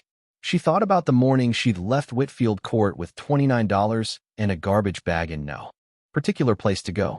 She thought about the diner on Route 9 and the cold vinyl seat and the truck drivers outside in the pre-dawn dark and the moment she'd let herself understand, without theater, that she had nothing. She thought about her father sitting across from Betty at this same table, saying, "The problem with finding something valuable is that the value changes depending on who holds it. I've been working on that problem for 20 years and I think I've solved it." Whatever you decide, Patricia said, the decision is yours entirely. No company, no outside pressure, no timeline that isn't yours. Graham tells me you've had some experience lately with people making decisions on your behalf without your full understanding. That's not how we work. Norma looked at the woman and nodded once, slowly. The first thing, she said, before any company, before any negotiation, before anything else, the first thing I need is for you and Graham to make absolutely certain that my children can never touch this land. Patricia met her eyes. That, she said, I can help you with today. I brought the paperwork. She set her briefcase on the work table where Earl's survey maps were still spread, reached in, and drew out a set of documents with the clean efficiency of someone who had anticipated this exact moment and prepared for it. Outside, a crow called from somewhere in the cedar. The same crow, maybe, or one like it. The kind of sound this landscape had been making long before any of them arrived, and would keep making long after. Norma picked up the pen. Dr. Lorraine Vasquez drove down from Lexington on a Tuesday in early November, arriving at Betty's house at 8:30 in the morning in a university-marked truck with a graduate student named Terrence and 3 cases of survey equipment strapped to the bed. She was a small woman in her early 60s with close-cropped gray hair and the particular efficiency of movement that comes from a career spent in the field, where everything takes longer than planned and conditions don't wait. She shook Norma's hand once, firmly, said she'd been thinking about this property since their phone call 2 weeks ago, and asked if they could start at Miller Creek. They started at Miller Creek. Norma watched from the fence line for the first hour, standing in the November cold with a thermos of Betty's coffee, watching Vasquez and Terrence move through the cedar with a purposeful quiet. They stopped at each of the 9 green-circled survey points on Earl's maps. They set up equipment Norma couldn't name. They took readings and recorded them and moved on and came back. Vasquez crouched at the S11 cluster for a long time, running her fingers across the exposed surface rocked the way Earl's survey notebook described running instruments across it, with attention and without hurry. After a while, Norma went back to Betty's kitchen and sat with her hands around a mug and waited. The waiting was different from the kind she'd been doing most of her life. For decades she'd waited in the particular way of a woman managing other people's requirements, the patient, recessive waiting that keeps a household running and asks nothing in return and goes unremarked until it stops. This waiting was another kind entirely. The kind where you know something is coming and you've done the work that entitles you to receive it, and you are simply allowing it to arrive on its own schedule. She sat with Earl's survey notebook open on the table beside her, not reading it, just keeping it close, and she was not anxious. If you're enjoying this story so far, don't forget to hit the like button and subscribe. Drop a comment telling me where in the world you're watching from. I love hearing from you. She'd been reading the notebook cover to cover for the past 2 weeks, not for new information, but for him, for the person who wrote the entries. She had known her father as a steady and quiet presence in her life, a man who measured before cutting and called on Sunday evenings and came for Christmas without fuss. She had not known the particular quality of his mind when it was working on something it cared about at full depth. The notebook showed her that person. 40 years of careful attention to a piece of ground. 40 years of watching and recording and concluding, of a man reading the earth with instruments his profession had trained him to trust, and arriving at a knowledge he then had to decide what to do with. She read the entries the way she'd read Harold's Civil War books in the months after he died, looking for the person inside the subject matter and finding more of him there than she'd expected. Vasquez finished her first full day at the southwest quadrant and came to Betty's house for dinner, which Betty had arranged without asking whether it was appropriate, setting 4 places at the table and making a pot of beef and vegetable soup large enough for any number of people. Terrence ate 2 bowls and asked Betty detailed questions about her soil composition with a sincerity that made her laugh in a way Norma hadn't heard from her in days. Vasquez ate sparingly and spoke with precision. She confirmed that what she'd seen in the S11 cluster was consistent with her 2006 findings and larger than they. She had brought ground-penetrating radar equipment this time, technology that hadn't been available to her at the same resolution in 2006. And the readings from the southwest quadrant showed the spodumene seam extending to a depth that increased the accessible volume by a factor she needed a few days to calculate. What I can tell you tonight, Vasquez said, is that my 2006 estimate was right about the composition and conservative about the size. How much conservative? Norma asked. Vasquez looked at her with the directness of a scientist who has learned over a career that approximate answers cause more problems than honest silence. I'll have a number for you Friday. She had it on Thursday.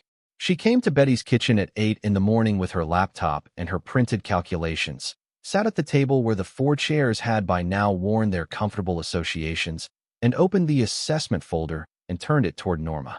The updated formal assessment, incorporating the ground-penetrating radar data and current market valuations for spodumene, columbite tantalite, and gem-quality indicolite tourmaline as of that November, placed the gross mineral value of the primary deposit at $154 to $172 million. At the conservative end of the range. Norma looked at the number. She sat with it the way her father had sat with the first indicator reading in 1984, giving it the weight it deserved before deciding what to do. Betty, standing at the stove with her back to the table, set down her coffee cup on the counter without turning around. Vasquez waited with the composure of someone who has delivered significant assessments before and understands that the appropriate immediate response to them is silence. That is the gross value of the deposit, Vasquez said after a while. What the property owner actually receives depends entirely on the structure of the rights agreement. Royalty arrangements typically yield between 15 and 25% of gross extraction value over the operational period. An outright sale of the rights generates a lower percentage in a single payment. There are workable structures between those 2 points, and Patricia Osei will know them better than I do.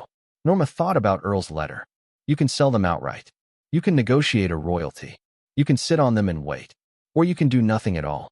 He had mapped every option in advance with the care he put into the survey maps, and he had deliberately not recommended one, because the choice was not his to make. She called Patricia that afternoon. Patricia Osei drove down from Frankfurt the following Monday. She arrived with 2 folders in her briefcase, one representing Meridian Mineral Resources and one representing a company called Appalachian Strategic Metals, both of whom had contacted her within 48 hours of the county recorder filing the updated mineral rights documentation. Patricia had filed those documents as part of the legal instruments protecting the property from any third-party claims, which also made them public record. Both companies had their own geologists. Both had their own numbers. Both wanted to negotiate. They sat at Betty's kitchen table, Patricia and Norma and Graham Puckett, who had driven down again from Bowling Green, and Patricia laid out the 2 positions. Meridian was offering an outright purchase of the extraction rights for $11 million. A serious offer, Patricia said. Not a lowball figure for a transaction of this type. It was also a number that represented approximately 7% of the deposit's assessed value at the conservative end, which was the standard margin for outright acquisition in the current market, and a figure from which Meridian would profit substantially over the extraction period. Appalachian Strategic Metals was offering a royalty arrangement, 20% of gross extraction value, paid quarterly, for the duration of the operation. Their geological team estimated 20 to 25 years. Their opening signing payment was $6 million. Norma sat with both folders in front of her and did the arithmetic in the way she had been doing bookkeeping arithmetic for 20 years, the same part of her mind, the same patient method. 20% of a $154 million deposit at the low end of both the deposit estimate and the market projections over the operational period. She did not say the number out loud. She just held it. Graham said Patricia could negotiate either position upward. The competing interest between the 2 companies gave Norma real leverage, and both companies knew the deposit was real. Norma thought about it for 2 days. She walked the property in the mornings, the front fields and the fence lines and the cedar-thick back acres, her feet finding the ground the way her father's feet had found it across 40 years of weekends. She stood at the Miller Creek bank and looked at the surface of the earth above the S11 cluster and thought about what was below it and tried to understand what she actually wanted. Not what was financially cleanest, not what was strategically optimal. What she, Norma Beckett, wanted from the remaining years of her life. She wanted the land to stay her land. She wanted the farmhouse and the barn and the front fields to remain what they were, Earl's work still present in the structure and the soil. She wanted the extraction operation confined to the back 40 where the deposit ran deep, and she wanted the surface reclaimed to something workable when the operation was done. She wanted income that arrived over time rather than a single large payment requiring management she didn't yet understand. She had managed enough things other people had decided for her. This one was going to move at her pace. She called Patricia on the 3rd morning and told her what she wanted. She wanted the royalty arrangement with Appalachian. She wanted the signing payment increased to $8.5 million. She wanted binding surface restoration requirements in the contract, specific and measurable and legally enforceable. She wanted a land use provision that kept the farmhouse and the immediate barn acreage permanently outside the extraction boundary, in writing, inviolable. Patricia was quiet for a moment on the other end of the line. Then she said, "I'll call them this afternoon." Appellation accepted the terms within 3 days. The signing payment, $8.5 million, arrived in the account Patricia had helped Norma establish at a Frankfurt bank 11 days after the contracts were executed. Norma was in the farmhouse when Patricia called to tell her it had cleared. She was standing in the front room, the same room where she'd found Earl's survey notebook on the built-in bookshelf, with a bucket of clean water and a mop, working the grime off the heart pine floor one section at a time. She set the mop against the wall and looked at the cleared floor beneath her feet. The grain of the wood had come back under the cleaning, warm amber and honey, the kind of color that has been waiting under years of dirt to be seen again. She thought about $29 in a gas station parking lot at 5 in the morning. She thought about Sandra saying, "Completely fine, Mama. $22,000 on a good day." She put the mop back in the bucket and went back to work. She bought Betty a new truck that same week. She drove to the Ford dealer in the county seat and asked the salesman for the most reliable half-ton on the lot and paid for it in full and drove it to Betty's driveway and left the keys on Betty's kitchen table while Betty was walking her fence line. Betty came in through the back door, saw the keys, looked through the kitchen window at the truck sitting in the driveway, and stood there for a long moment with her hand on the door frame. "You didn't have to do that," Betty said. "No," Norma agreed. "I wanted to." Betty turned from the window. Her face held something she wasn't going to name out loud, the particular expression of a woman who has given care across a long life and is unaccustomed to receiving it without ceremony. "Your father would have liked knowing," Betty said, "that this is how it went."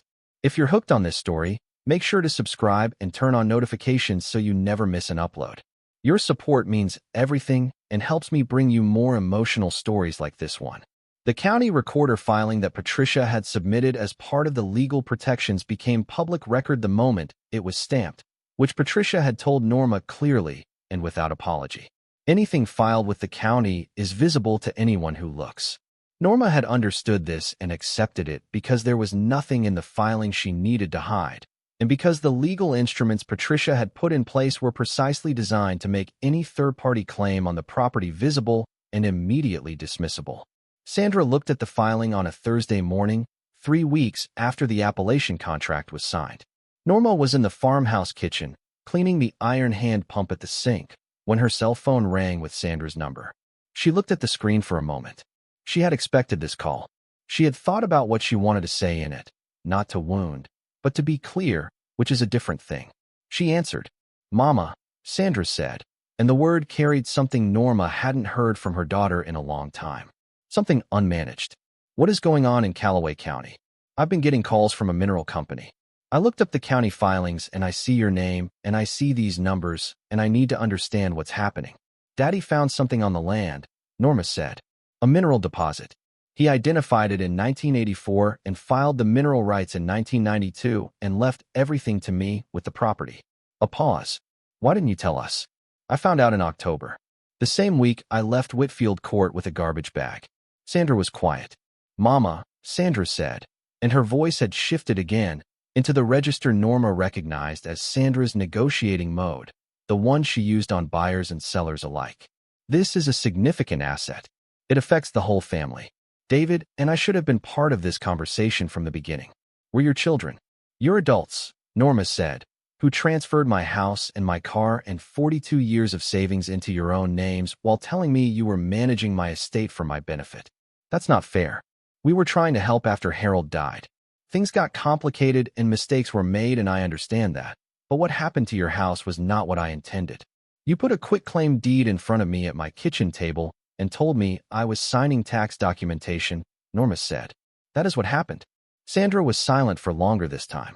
"We can discuss all of that," she said finally. "We can find an arrangement that's fair to everyone. The mineral rights, the royalty income. This is a family situation and there's a fair way to approach it as a family."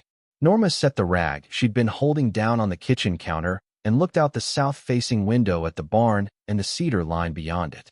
"Sandra," she said, "I want you to hear this clearly, because I'm only going to say it once, and I'm not going to raise my voice to say it.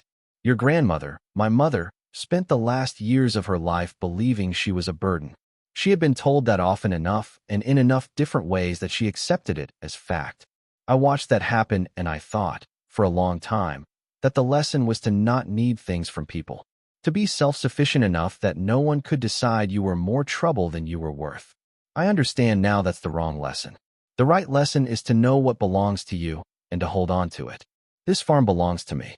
It was left to me by my father, who understood better than I did what I was capable of and what I was worth, and who made very specific arrangements to make certain it couldn't be taken the way everything else was taken.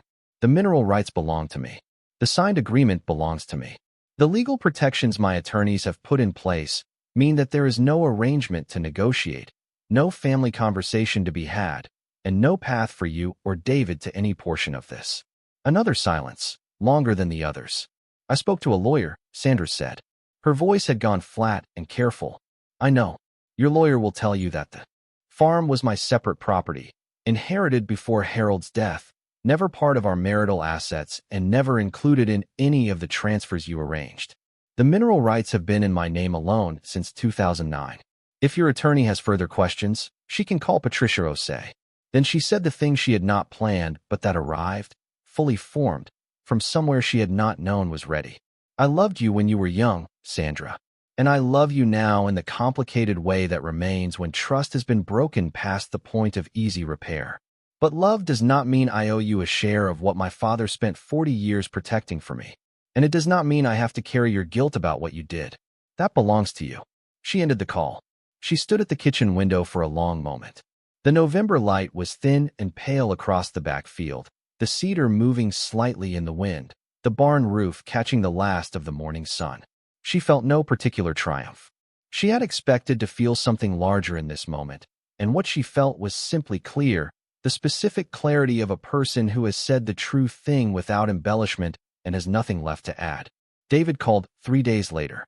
His call was shorter and, in its way, more painful, because David sounded not calculating but genuinely lost, asking questions that suggested he hadn't fully understood what he'd been part of until now, or had told himself a version of it that let him remain comfortable.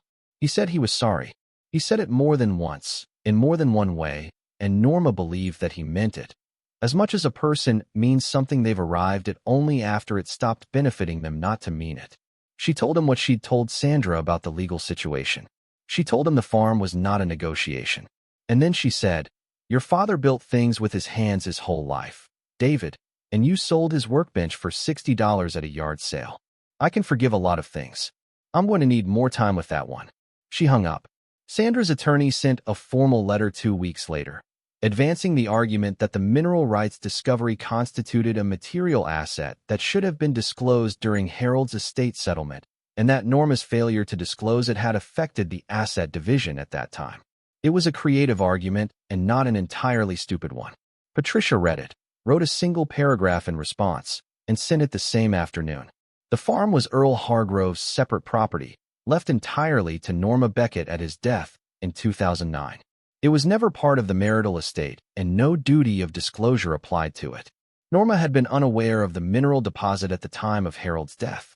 The argument that she had concealed something she did not know existed was not an argument. The letter from Sandra's attorney did not generate a follow-up. The legal attempt stopped after that. Patricia and Graham had already completed the instruments that mattered. The farm and its mineral rights were in a revocable trust in Norma's name, structured so that in the event of her death, the property would pass to a charitable foundation she had established, not to her children.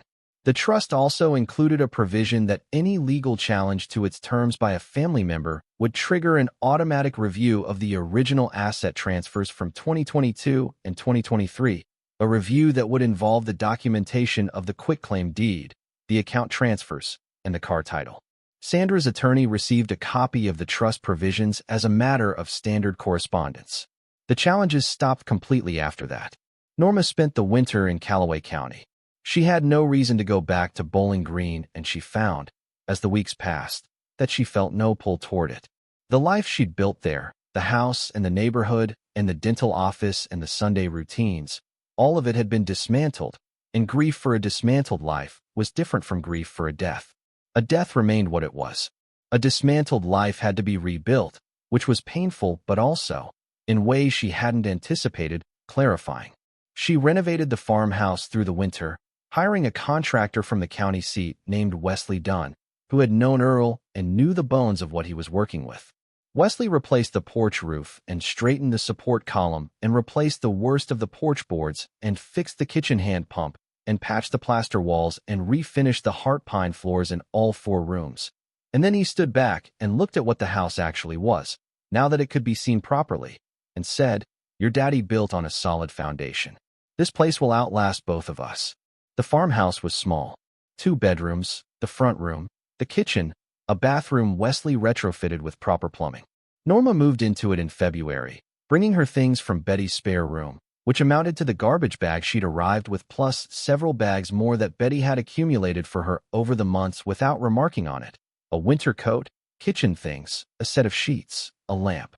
She drove to a furniture store in Paducah and bought a kitchen table, 4 chairs, a bed, and a reading chair. She carried them in herself with Wesley's help. She put Earl's survey notebook on the bookshelf he'd built into the front room wall, in the space on the bottom shelf where she'd found it. It looked as if it had never moved. In March, she called Marcus Abel, the gemstone dealer in Lexington whose name Earl had written in his letter. She brought the cotton bag of raw tourmaline specimens to his shop in a small city building with a jeweler's loop mounted on the front door. Abel was a quiet man in his late 60s who had been dealing in estate minerals and gemstones for 40 years, and he unwrapped the stones on his work surface one by one and examined each with a loupe and a light source, and said nothing for a considerable time. When he looked up, he told Norma that she had 31 pieces of gem-quality indicolite tourmaline, 2 of which were large enough and clean enough to cut into stones that would retail individually for between $20,000 and $35,000. The smaller pieces ranged considerably, but none of them were without value. He wrote a number on a piece of paper and slid it across the counter. He said he'd like to offer that for the collection, if she was willing to sell, and if not, he was willing to appraise and consign. She told him she'd think about it. She thought about the stones on the drive back to Calloway. The tourmaline had come from below her father's field, from the same deposit that the Appalachian operation would begin extracting in another 6 months. The stones were part of what Earl had taken personally, carefully, over years, his own quiet yield from the ground he read better than anyone. The physical evidence he kept close while everything else stayed documented and sealed. She decided to keep 4 of them. The 4 largest, the 4 with the deepest color, the ones that caught the torchlight in the cellar with the most depth. She would have them set, eventually, when she was ready to decide what that should look like. The rest she sold to Marcus Abel at the figure on his paper. The proceeds from that sale went to a fund she established with Patricia's help, a small endowment at a legal aid organization in Bowling Green that provided assistance to elderly people who had been defrauded of their assets by family members. She did not give it Earl's name. She gave it Harold's name, because Harold had been a man who fixed things when they were broken and had never in 38 years of marriage done anything to take what didn't belong to him, and she wanted something in the world to carry that. She called the dental office in Bowling Green where she'd worked and told them she was not coming back and thanked them for the years. She called 2 friends from the neighborhood on Whitfield Court, women she'd had coffee with for a decade, and told them what had happened since October, all of it, from the morning she left to the Appalachian contract to the farmhouse in February. Both of them listened without interrupting. One of them cried. The other one said, "Norma, I saw you drive away that morning with a garbage bag, and I closed my curtain, and I have thought about that every single day since." "I know," Norma said. "It's all right." She meant it. Not as forgiveness of the curtain closing exactly, but as the acknowledgement that people fail the ordinary moments of other people's lives all the time, and holding that against the world was not something she had energy for. The Appalachian crew arrived in late April to begin the permitting and preparation work on the back 40. They were professional and organized and respectful of the surface boundaries Norma had written into the contract. The foreman, a man named Dale Critcher, knocked on the farmhouse door before his first day and introduced himself and asked if she had any questions. She asked him about the reclamation timeline, and he answered in specific and detailed terms that told her he was accustomed to working with landowners who paid attention. She appreciated that. She watched from the fence line as the equipment moved into the cedar breaks of the back 40, the first intrusion into land that had been untouched for decades. She felt something complicated watching it. Not regret. More like the acknowledgement that the thing her father had found and protected was now beginning the process of being used, which was what he'd intended, and that the using of it would change the land in ways that were real and not reversible, and had been agreed to and were documented. Earl had not been precious about the land. He had read it for what it held, and he had held what he found for the person he believed would know what to do with it. The doing involved this. She stood at the fence and let herself understand that, and then walked back to the farmhouse. In May, Betty's knee gave out and she needed surgery and then 6 weeks of recovery, and Norma moved into Betty's spare room for those 6 weeks, which was Owen's old room with the model airplane on the dresser and the baseball trophy on the shelf. She cooked dinner every evening and drove Betty to the physical therapy appointments in the county seat and sat with her in the evenings on the back porch when the weather allowed. One evening, sitting on the porch in the last of the May light, Betty said, "Your father used to sit on this porch some evenings in his last years. I didn't ask him to. He'd just appear. We'd drink coffee and watch the field go dark, and he wouldn't say much, just sit there being company." Norma looked at the field beyond Betty's fence. "I think he was happy here," Betty said. "Not everywhere. But here, at this farm, with what he knew was in the ground and what he was planning. I think he was genuinely happy." Norma thought about that. She thought about a man who had spent 40 years in careful and patient industry, reading a piece of ground with the precision of his profession, building a secret legacy in the space between what other people saw and what he knew was there. She thought about him oiling the barn hinges before he died, putting a new padlock on the door, pressing the key into Betty's hand, writing 3 pages in his small and careful hand that ended with, "Your father, always." She thought about what it meant to be seen by someone who doesn't announce the seeing, but simply builds around it for 40 years and leaves the evidence for you to find. That is not a small thing. Most people go through a life without receiving it at all. The first royalty payment from Appalachian arrived in October, 13 months after Norma had driven away from Whitfield court with a garbage bag and $43. It was a quarterly installment, the first of what the contract projected across 20 years of operation. She looked at the deposit notification on her phone, standing in the farmhouse kitchen with the October light coming through the south-facing windows and the heart pine floor beneath her feet glowing the warm amber it had returned to under Wesley's refinishing. She put the phone in her pocket and went out the front door and sat on the porch. The dogwood Earl had planted in the front yard in 1960 was bare now, stripped by the same October wind that stripped everything in Kentucky at this time of year. Its highest branches reached past the roofline. 64 years of growth. Its roots went deeper than anyone had occasion to measure. She sat in the chair she'd bought for the porch, a wooden rocker with a curved back and armrests worn smooth at the edges, and she looked at the lane and the cedar and the pale blue sky above the property line. The royalty payment would come again in January and again in April, and every quarter after that for years, for as long as the deposit held, for as long as Appalachian extracted what Earl had found below the southwest quadrant. She had not told Sandra or David about the royalty structure. They knew about the signing payment because Patricia had informed their attorneys. The quarterly income was not something she felt any obligation to volunteer. Her children knew the farm was hers and the rights were hers, and any attempt to access either would trigger the review of their own conduct. That information had been enough to purchase a silence that Norma was not grateful for and did not require to be grateful for. She did not think about Sandra often. When she did, she thought about her daughter as the girl she'd been before the calculations set in, and the woman she'd become, and the distance between those two things, which was a distance Sandra would have to navigate on her own terms in her own time. Norma could not help her with it, and had not been asked. She thought about David a little more often. He had called once in August, not to negotiate or to apologize further, just to say he'd found his grandfather's old geometry compass in a box in storage and wanted to know if Norma wanted it. She said yes. He sent it by mail in a padded envelope with no note. She set it in the tin box with the rusted clasp, beside Earl's compass with its cracked face, and she left the clasp open because it had never closed right, and there was no reason to pretend otherwise. Betty's knee healed well enough by summer's end that she was walking the fence line again. On a September morning, she appeared at Norma's porch with 2 cups of coffee and sat in the second chair Norma kept out there for company. They watched the lane for a while. A hawk crossed the cedar line and disappeared south. Earl got this right, Betty said. She was not looking at Norma. She was watching the field the way she watched everything, steadily, without rushing it. Norma thought about a 61-year-old man with arthritic hands digging post holes in the ground alone, building something no one else could see the point of yet. She thought about the storage unit in the Mavis story she'd read once, years ago, the rocking chair sitting in the dark waiting for someone to find it. She thought about Hank Lindquist on Miller's Ridge in 1947 with a disassembled Quonset hut on the back of his flatbed and a whole town watching from below, certain he had lost his mind.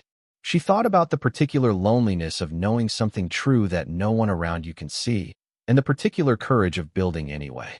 She thought about the morning she'd walked into an October that had nothing in it but $29 and a rusted tin box, and the fact that the tin box had been enough.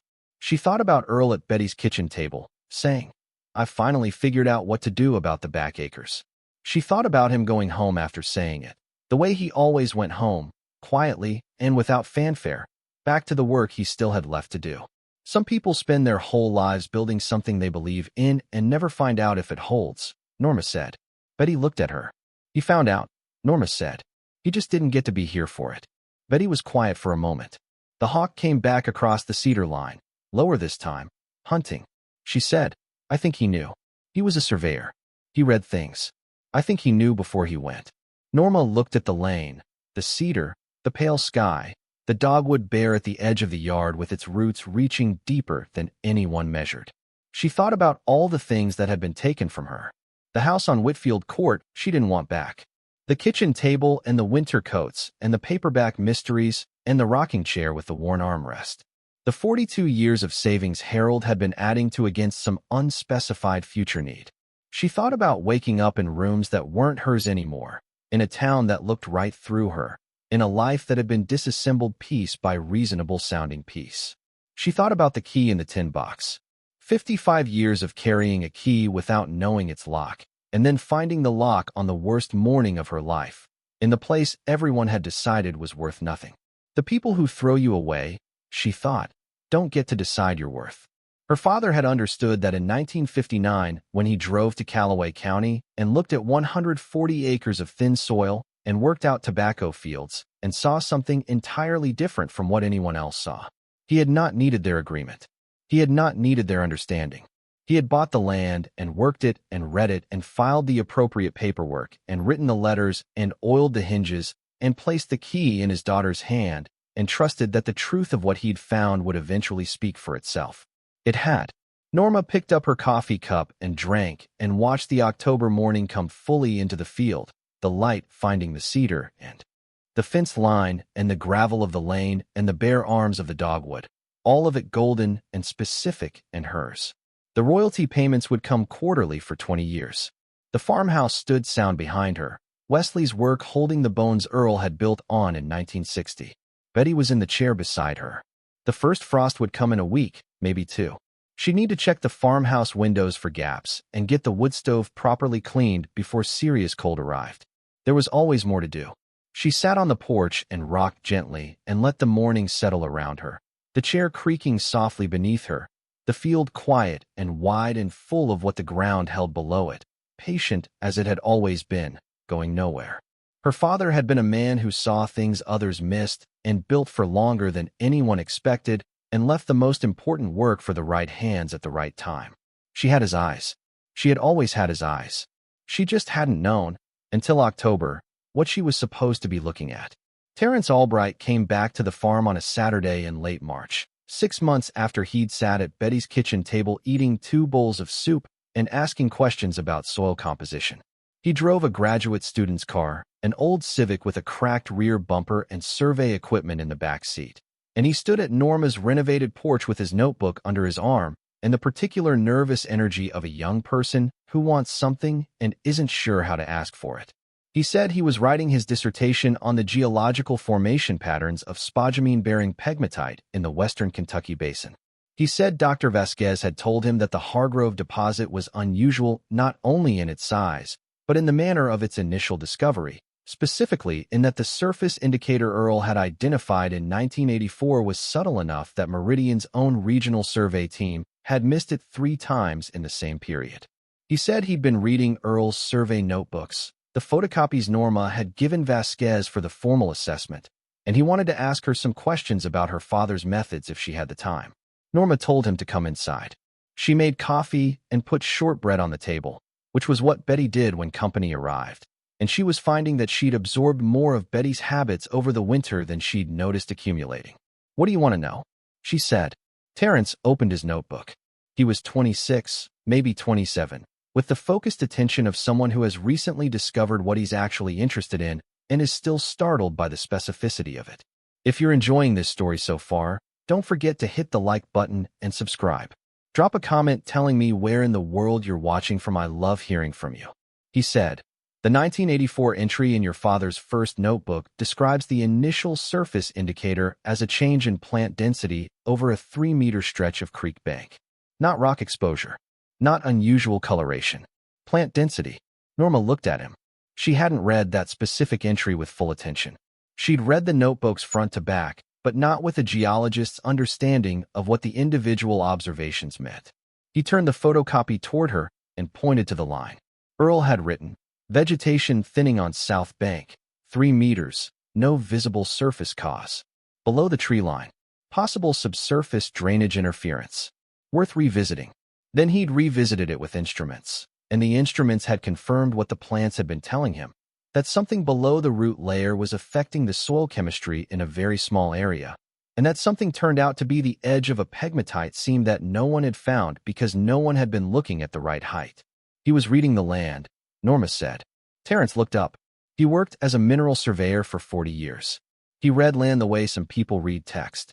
He noticed when something didn't fit the pattern around it. She paused.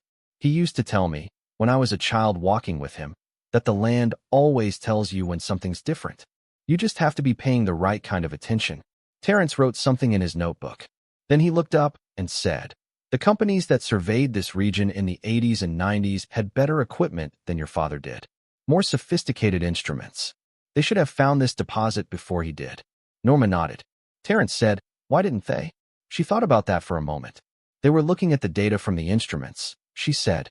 "He was looking at the land first, and then using the instruments to confirm what the land already suggested." Terrence was quiet for a while, writing. Then he said, "That's the whole argument of my dissertation." They talked for 2 hours. Norma answered what she could from the notebooks and from memory and from the things Betty had told her about Earl's weekend routines.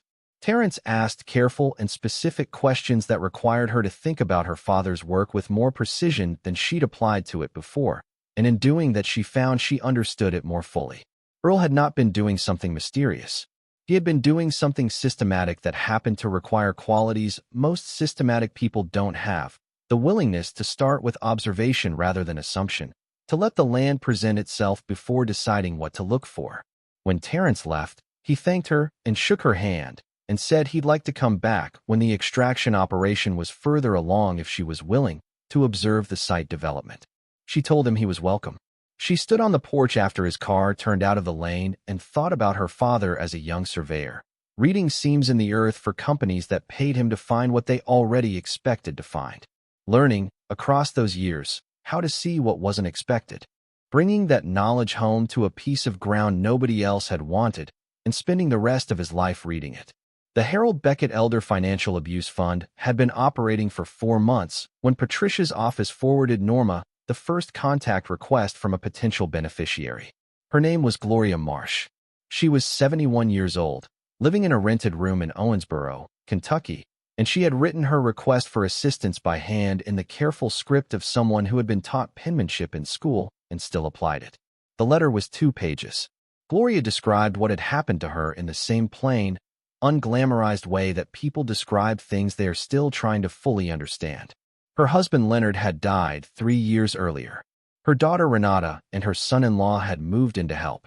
They had handled the finances in a way that Gloria had trusted until she noticed, in the second year, that her savings account balance was not what it should have been. When she asked, she was told the money had been used for household expenses. When she pressed, she was told the arrangement had always been meant to be temporary, and perhaps it was time to discuss a more suitable living situation for someone in Gloria's position. Gloria had left with her winter coat and her Leonard's photograph and the envelope she'd been keeping in her nightstand for 30 years, the one that held the savings bonds her own mother had bought for her children and grandchildren across 5 decades of Christmases. The bonds were in her name. Her daughter had not known they existed. Norma read the letter twice. Then she called the administrator she'd hired to manage the fund, a retired social worker named Ava Combs who had spent 30 years in family services and approached every case with the same unhurried competence she applied to everything else. Ava had already spoken to a legal aid attorney in Owensboro about Gloria's situation. The savings account transfers had been documented in a way that suggested intent. The attorney believed a civil recovery action was viable. What Gloria needed was the cost of the legal representation and a safe place to live while the process moved forward. Norma asked what the legal cost would be. Ava told her. Norma approved it the same afternoon. 3 weeks later, Ava called to tell her that Gloria had been connected with a legal aid attorney named Carla Webb who had taken the case, and that Gloria was temporarily staying with a church friend in Owensboro while the civil action was prepared. Ava said Gloria had asked if she could write a note to the person who funded her case. The note arrived at Patricia's Frankfurt office in another envelope of the same careful hand. It was short. Dear Mrs. Beckett, I did not know there was a word for what happened to me until Mrs. Combs used it. I did not know there were people who understood it. Thank you for understanding it. Norma kept the note in the tin box with the rusted clasp, alongside Earl's photograph and her mother's letters and the 2 compasses, one cracked and one straight. Gloria Marsh's civil case settled 11 months after the initial filing. The settlement was not what Leonard's savings had been worth in full, but it was enough for Gloria to put a deposit on a small apartment in Owensboro and furnish it, and have something left over that belonged entirely to her. Ava called Norma when the settlement was finalized and read the terms in her unhurried way, and Norma listened, and when Ava finished there was a brief silence. I'd like to expand the fund, Norma said. What would that look like? Ava said, it would look like more Glorias getting Carla Webb's. They began the expansion process that week. If you're hooked on this story, make sure to subscribe and turn on notifications so you never miss an upload. Your support means everything and helps me bring you more emotional stories like this one. The hardware store in Calloway was a narrow building on the main street with hand-painted window signs and a bell above the door that had been announcing customers since at least the 1970s based on the pitch of its rust. The owner was a man named Clarence Odom, 78, with a gray mustache and the careful deliberateness of a man who does not rush any transaction, financial or conversational. He had known Earl Hargrove from the days when Earl came in for surveying supplies, caulk and marking paint, and the particular grade of flagging tape he preferred, and he had recognized the name Hargrove on the legal documents filed with the county recorder before he recognized Norma's face in his store. He introduced himself the first time she came in for weather stripping, which was in February, and he said, "You're Earl's daughter." She said she was. He said, "Earl was in here every spring for 40 years. She said she knew. He said, "I never understood what he was doing on that back field, and he never told me." She told him what Earl had been doing on the back field. Clarence listened with the patience of a man accustomed to long explanations of complicated problems. When she finished, he nodded slowly and said, "That explains the 2004 thing." She asked what the 2004 thing was. Clarence leaned on his counter. He said, "Meridian sent a man to Calloway in late 2004, after your father declined their initial contact. Not a surveyor, a hiring manager. They offered Earl a senior position with their regional survey team. Good salary, benefits, the kind of offer a man his age working freelance doesn't usually get." Norma had not known this. "I know because the man from Meridian came in here asking for directions to Earl's place," Clarence said. "And then Earl came in here 2 days later for a roll of flagging tape, and I asked him if he'd taken the job. He said no. I asked why not. He said he had his own project." "His own project?" Norma repeated. Clarence nodded. "I thought he was being stubborn. He was past 60. His knees were bad, working a piece of ground in Calloway County that wasn't producing anything as far as anyone could tell. A company like Meridian doesn't send a hiring manager in person unless they're serious. He could have had a real salary and full benefits for however many years he had left. He turned them down," Norma said. "He turned them down," Clarence confirmed. "For a roll of flagging tape and a piece of ground everybody thought was useless." He rang up her weather stripping without adding anything further, the way a man who has said the essential thing doesn't feel the need to expand on it. She drove home on the county road through the gray February fields and thought about her father declining a senior position at a mineral company in 2004 because he had his own project. the same year Meridian first contacted him about the rights. He had gone to Betty's kitchen and said he'd figured out what to do about the back acres, and then he had declined a company's salary, and then he had oiled the barn hinges and put a new lock on the door and written 3 pages in his kitchen and pressed the key into Betty's hand. He had known, in 2004, that he was running out of time to do things out of order. She found the box in the farmhouse attic on a Thursday in April, while she and Wesley were assessing the roof from inside before the spring rains. The attic was low and dim and smelled of old wood, and the particular dusty quality of a closed space that had held the same air for years. Most of it was empty. Earl had not been a keeper of unnecessary things. But in the corner behind the chimney stack, pushed back far enough that it would have required intentional placement, sat a metal document box, olive green, the kind the military surplus stores sold in the 50s and 60s. Fireproof. Latched, not locked. She carried it downstairs and set it on the kitchen table. Inside, on top, was a bundle of letters tied with string. Her mother's handwriting on the envelopes, addressed to Earl at the farm, postmarked across a range of years in the 1980s when her mother had been alive and when, Norma realized, she had assumed her parents visited each other rather than wrote. They were not a couple she would have associated with letters. Her father was not a man who put things in writing unless they needed to be in writing. But her mother had written to him here. To the farm specifically. Not to the house they shared in the winters when Earl was working, but to this address, which meant her mother had written to Earl at the place where Earl went to be the version of himself he didn't bring home entirely. She didn't read the letters immediately. She set them aside, understanding that she would read them slowly and in order when she was ready for whatever they contained, and that the reading would be a separate and private thing. Below the letters, a folder. Inside it, 2 documents she had not known existed. The first was Meridian's original letter to Earl, dated September 2004, on company letterhead with a Nashville address. It was formal and precise, for paragraphs, explaining that Meridian's regional survey indicated the Hargrove parcel in Calloway County may contain mineral resources of commercial interest, and requesting an opportunity to discuss access terms and compensation structures at Earl's convenience. It was courteous and not aggressive. It read like a letter from people who expected to be taken seriously and were accustomed to being taken seriously. Below the Meridian letter, a single sheet in Earl's handwriting. A draft. The paper was folded in thirds as if he'd prepared it for mailing and then decided not to send it. He had written, "Dear Mr. Hendricks, thank you for your letter of September 12th. I understand what you're proposing and I know this property is worth your attention.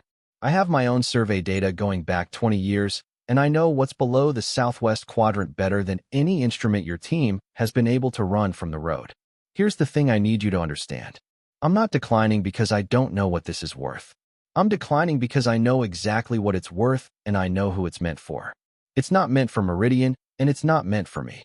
I've been a surveyor my whole career, and I know what happens to land when a company moves in with equipment and a production timeline.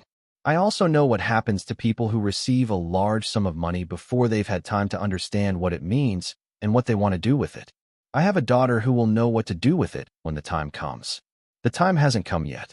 I appreciate your interest, and I wish you success in your regional work. Earl C. Hargrove. He had not sent it. He'd written it out, addressed the envelope in his mind, decided not to explain himself to a company that wouldn't understand the explanation, and tucked it in a metal box in the attic behind the chimney stack.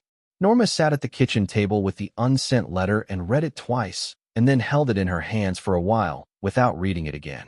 I know who it's meant for. The time hasn't come yet. He had written those words in 2004. He had died in 2009. He had spent the 5 years between declining Meridian and dying making absolutely certain the time would come, oiling hinges and renewing rights filings, and writing the letter in the cellar and pressing the key into Betty's hand. She put the draft back in the folder and the folder back in the box and the box on the shelf beside Earl's survey notebook, where it occupied its own particular weight. David Beckett arrived on a Saturday in late May, calling 2 days before to ask if he could come. He had not been at the farm before.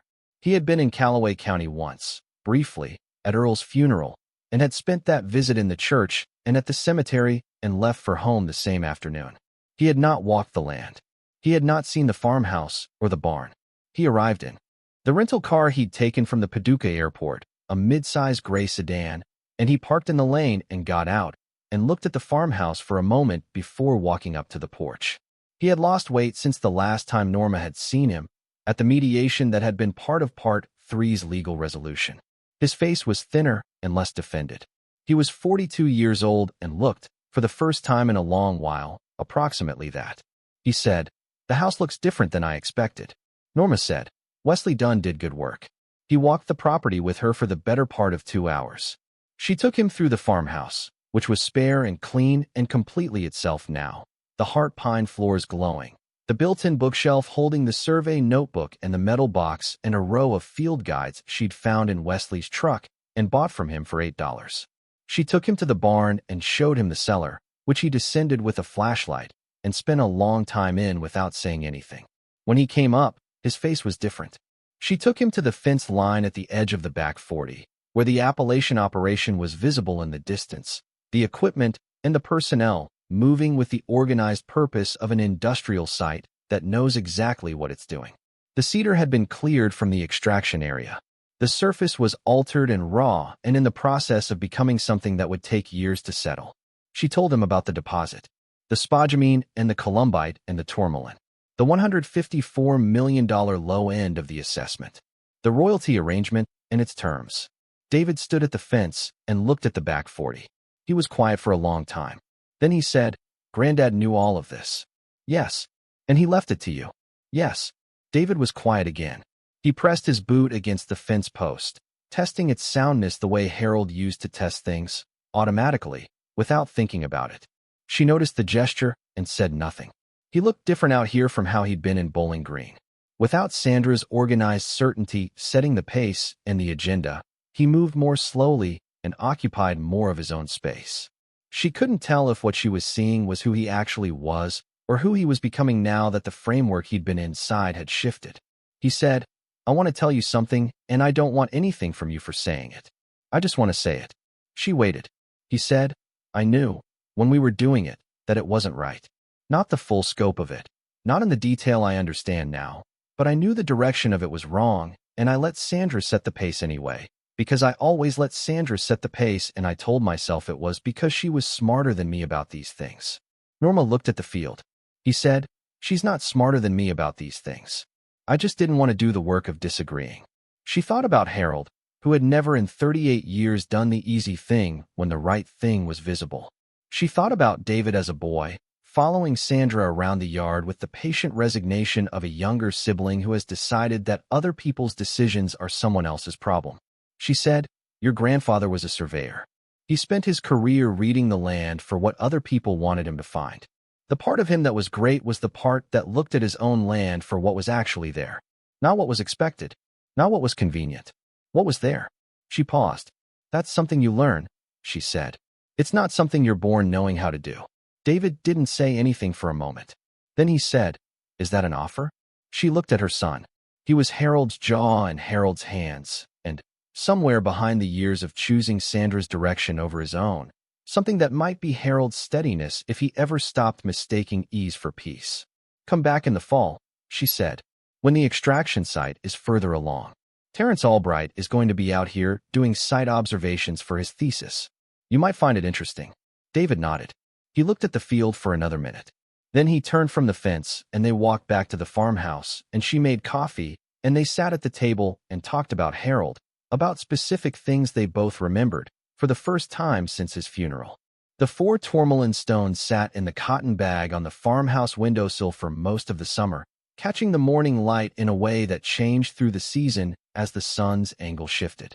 By August, Norma had decided what she wanted to do with them.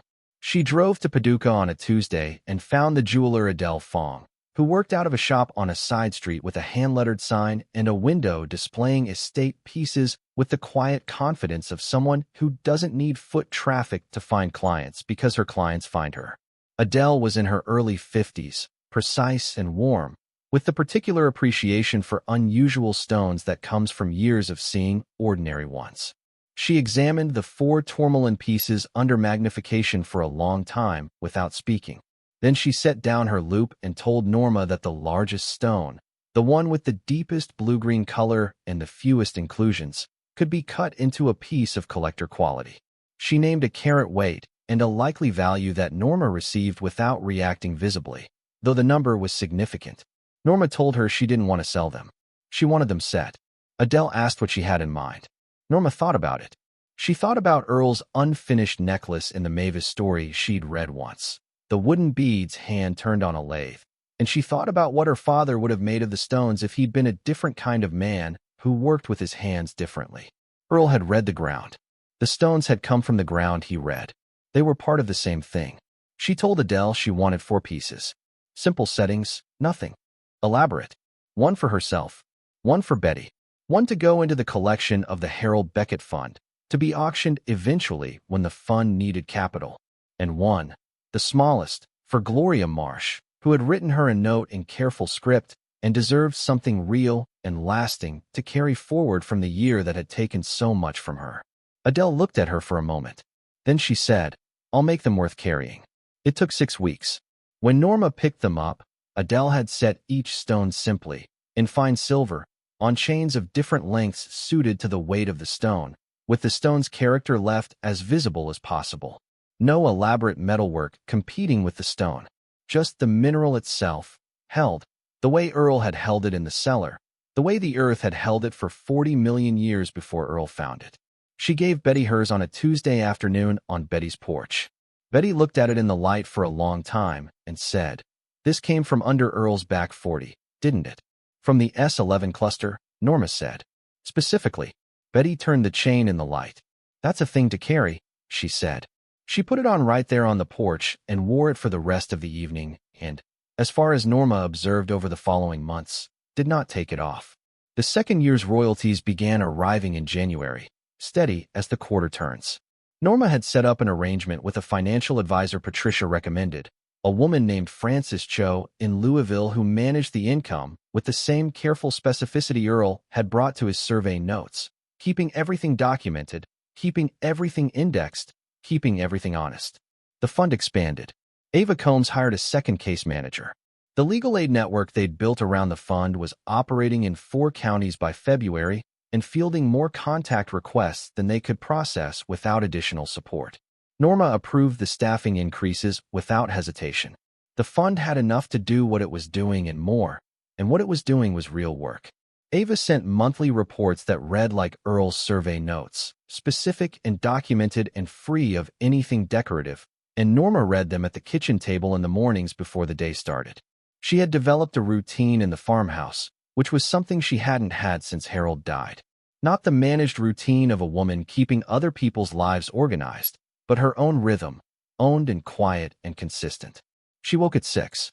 She made coffee and read for an hour at the kitchen table, field guides, or the farm management books she'd started acquiring from the county extension office, or Earl's survey notebooks, which she returned to periodically the way you return to a piece of music that rewards repeated attention. She walked the property line in the mornings before the Appalachian crew arrived. She was there when they arrived, and sometimes Dale Critcher came to the fence and gave her a progress report in the same plain terms she'd asked for from the beginning, and she listened and asked specific questions and wrote the important things in a small notebook she kept in her coat pocket. Earl had kept small notebooks in his coat pocket his whole career. She had not planned to begin this habit. It arrived on its own.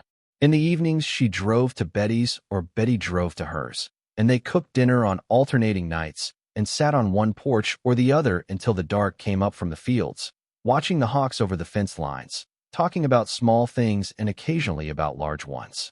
Betty had worn the tourmaline piece every day since Norma gave it to her. It caught the evening light on the porch sometimes, a small brightness in the deepening dark. On an October evening, exactly 2 years from the morning Norma had driven away from Whitfield Court with a garbage bag and $43, she sat on the farmhouse porch in the chair she'd put there in the spring, with the field quiet in front of her and the last of the daylight pulling back from the cedar line, and she thought about what had actually changed. The obvious things had changed. The financial ones, the legal ones, the physical fact of where she lived and how. Those were real and they mattered, and she did not minimize them.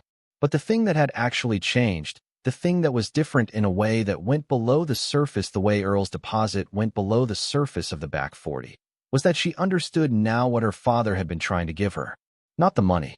The money was the expression of it, the practical form of it. The way the tourmaline was the visible form of what was in the ground. What he'd actually been trying to give her was the thing he'd spent his career learning and brought home to 40 acres of Kentucky scrubland in 1959. The ability to see what was actually there. Not what other people said was there. Not what the county assessment said was there. Not what Sandra said was there.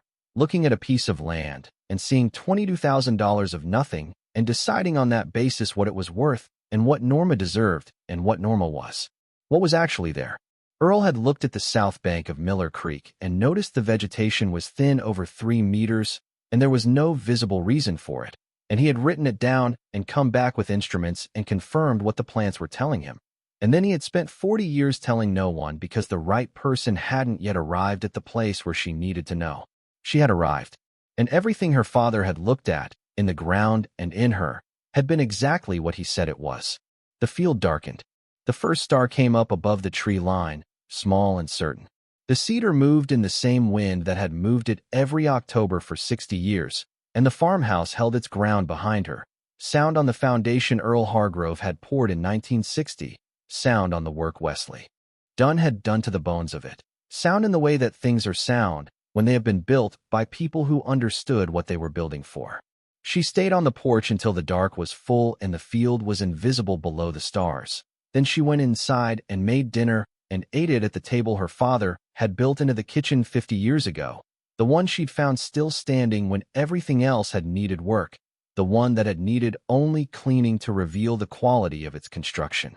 Some things hold, she thought. Not everything, but some things, built right and left in the right hands, hold. She washed her dishes. She turned off the kitchen light. She went to bed in the farmhouse her father had kept, on the land her father had read. And she slept the way she'd been sleeping since October 2 years ago, deeply and without interruption. The sleep of a person who has found what they were looking for and knows it will still be there in the morning. Thank you so much for watching until the end. If you love this story, check out the other videos on your screen now. I think you'll really enjoy them. And don't forget to subscribe if you haven't already. See you in the next story.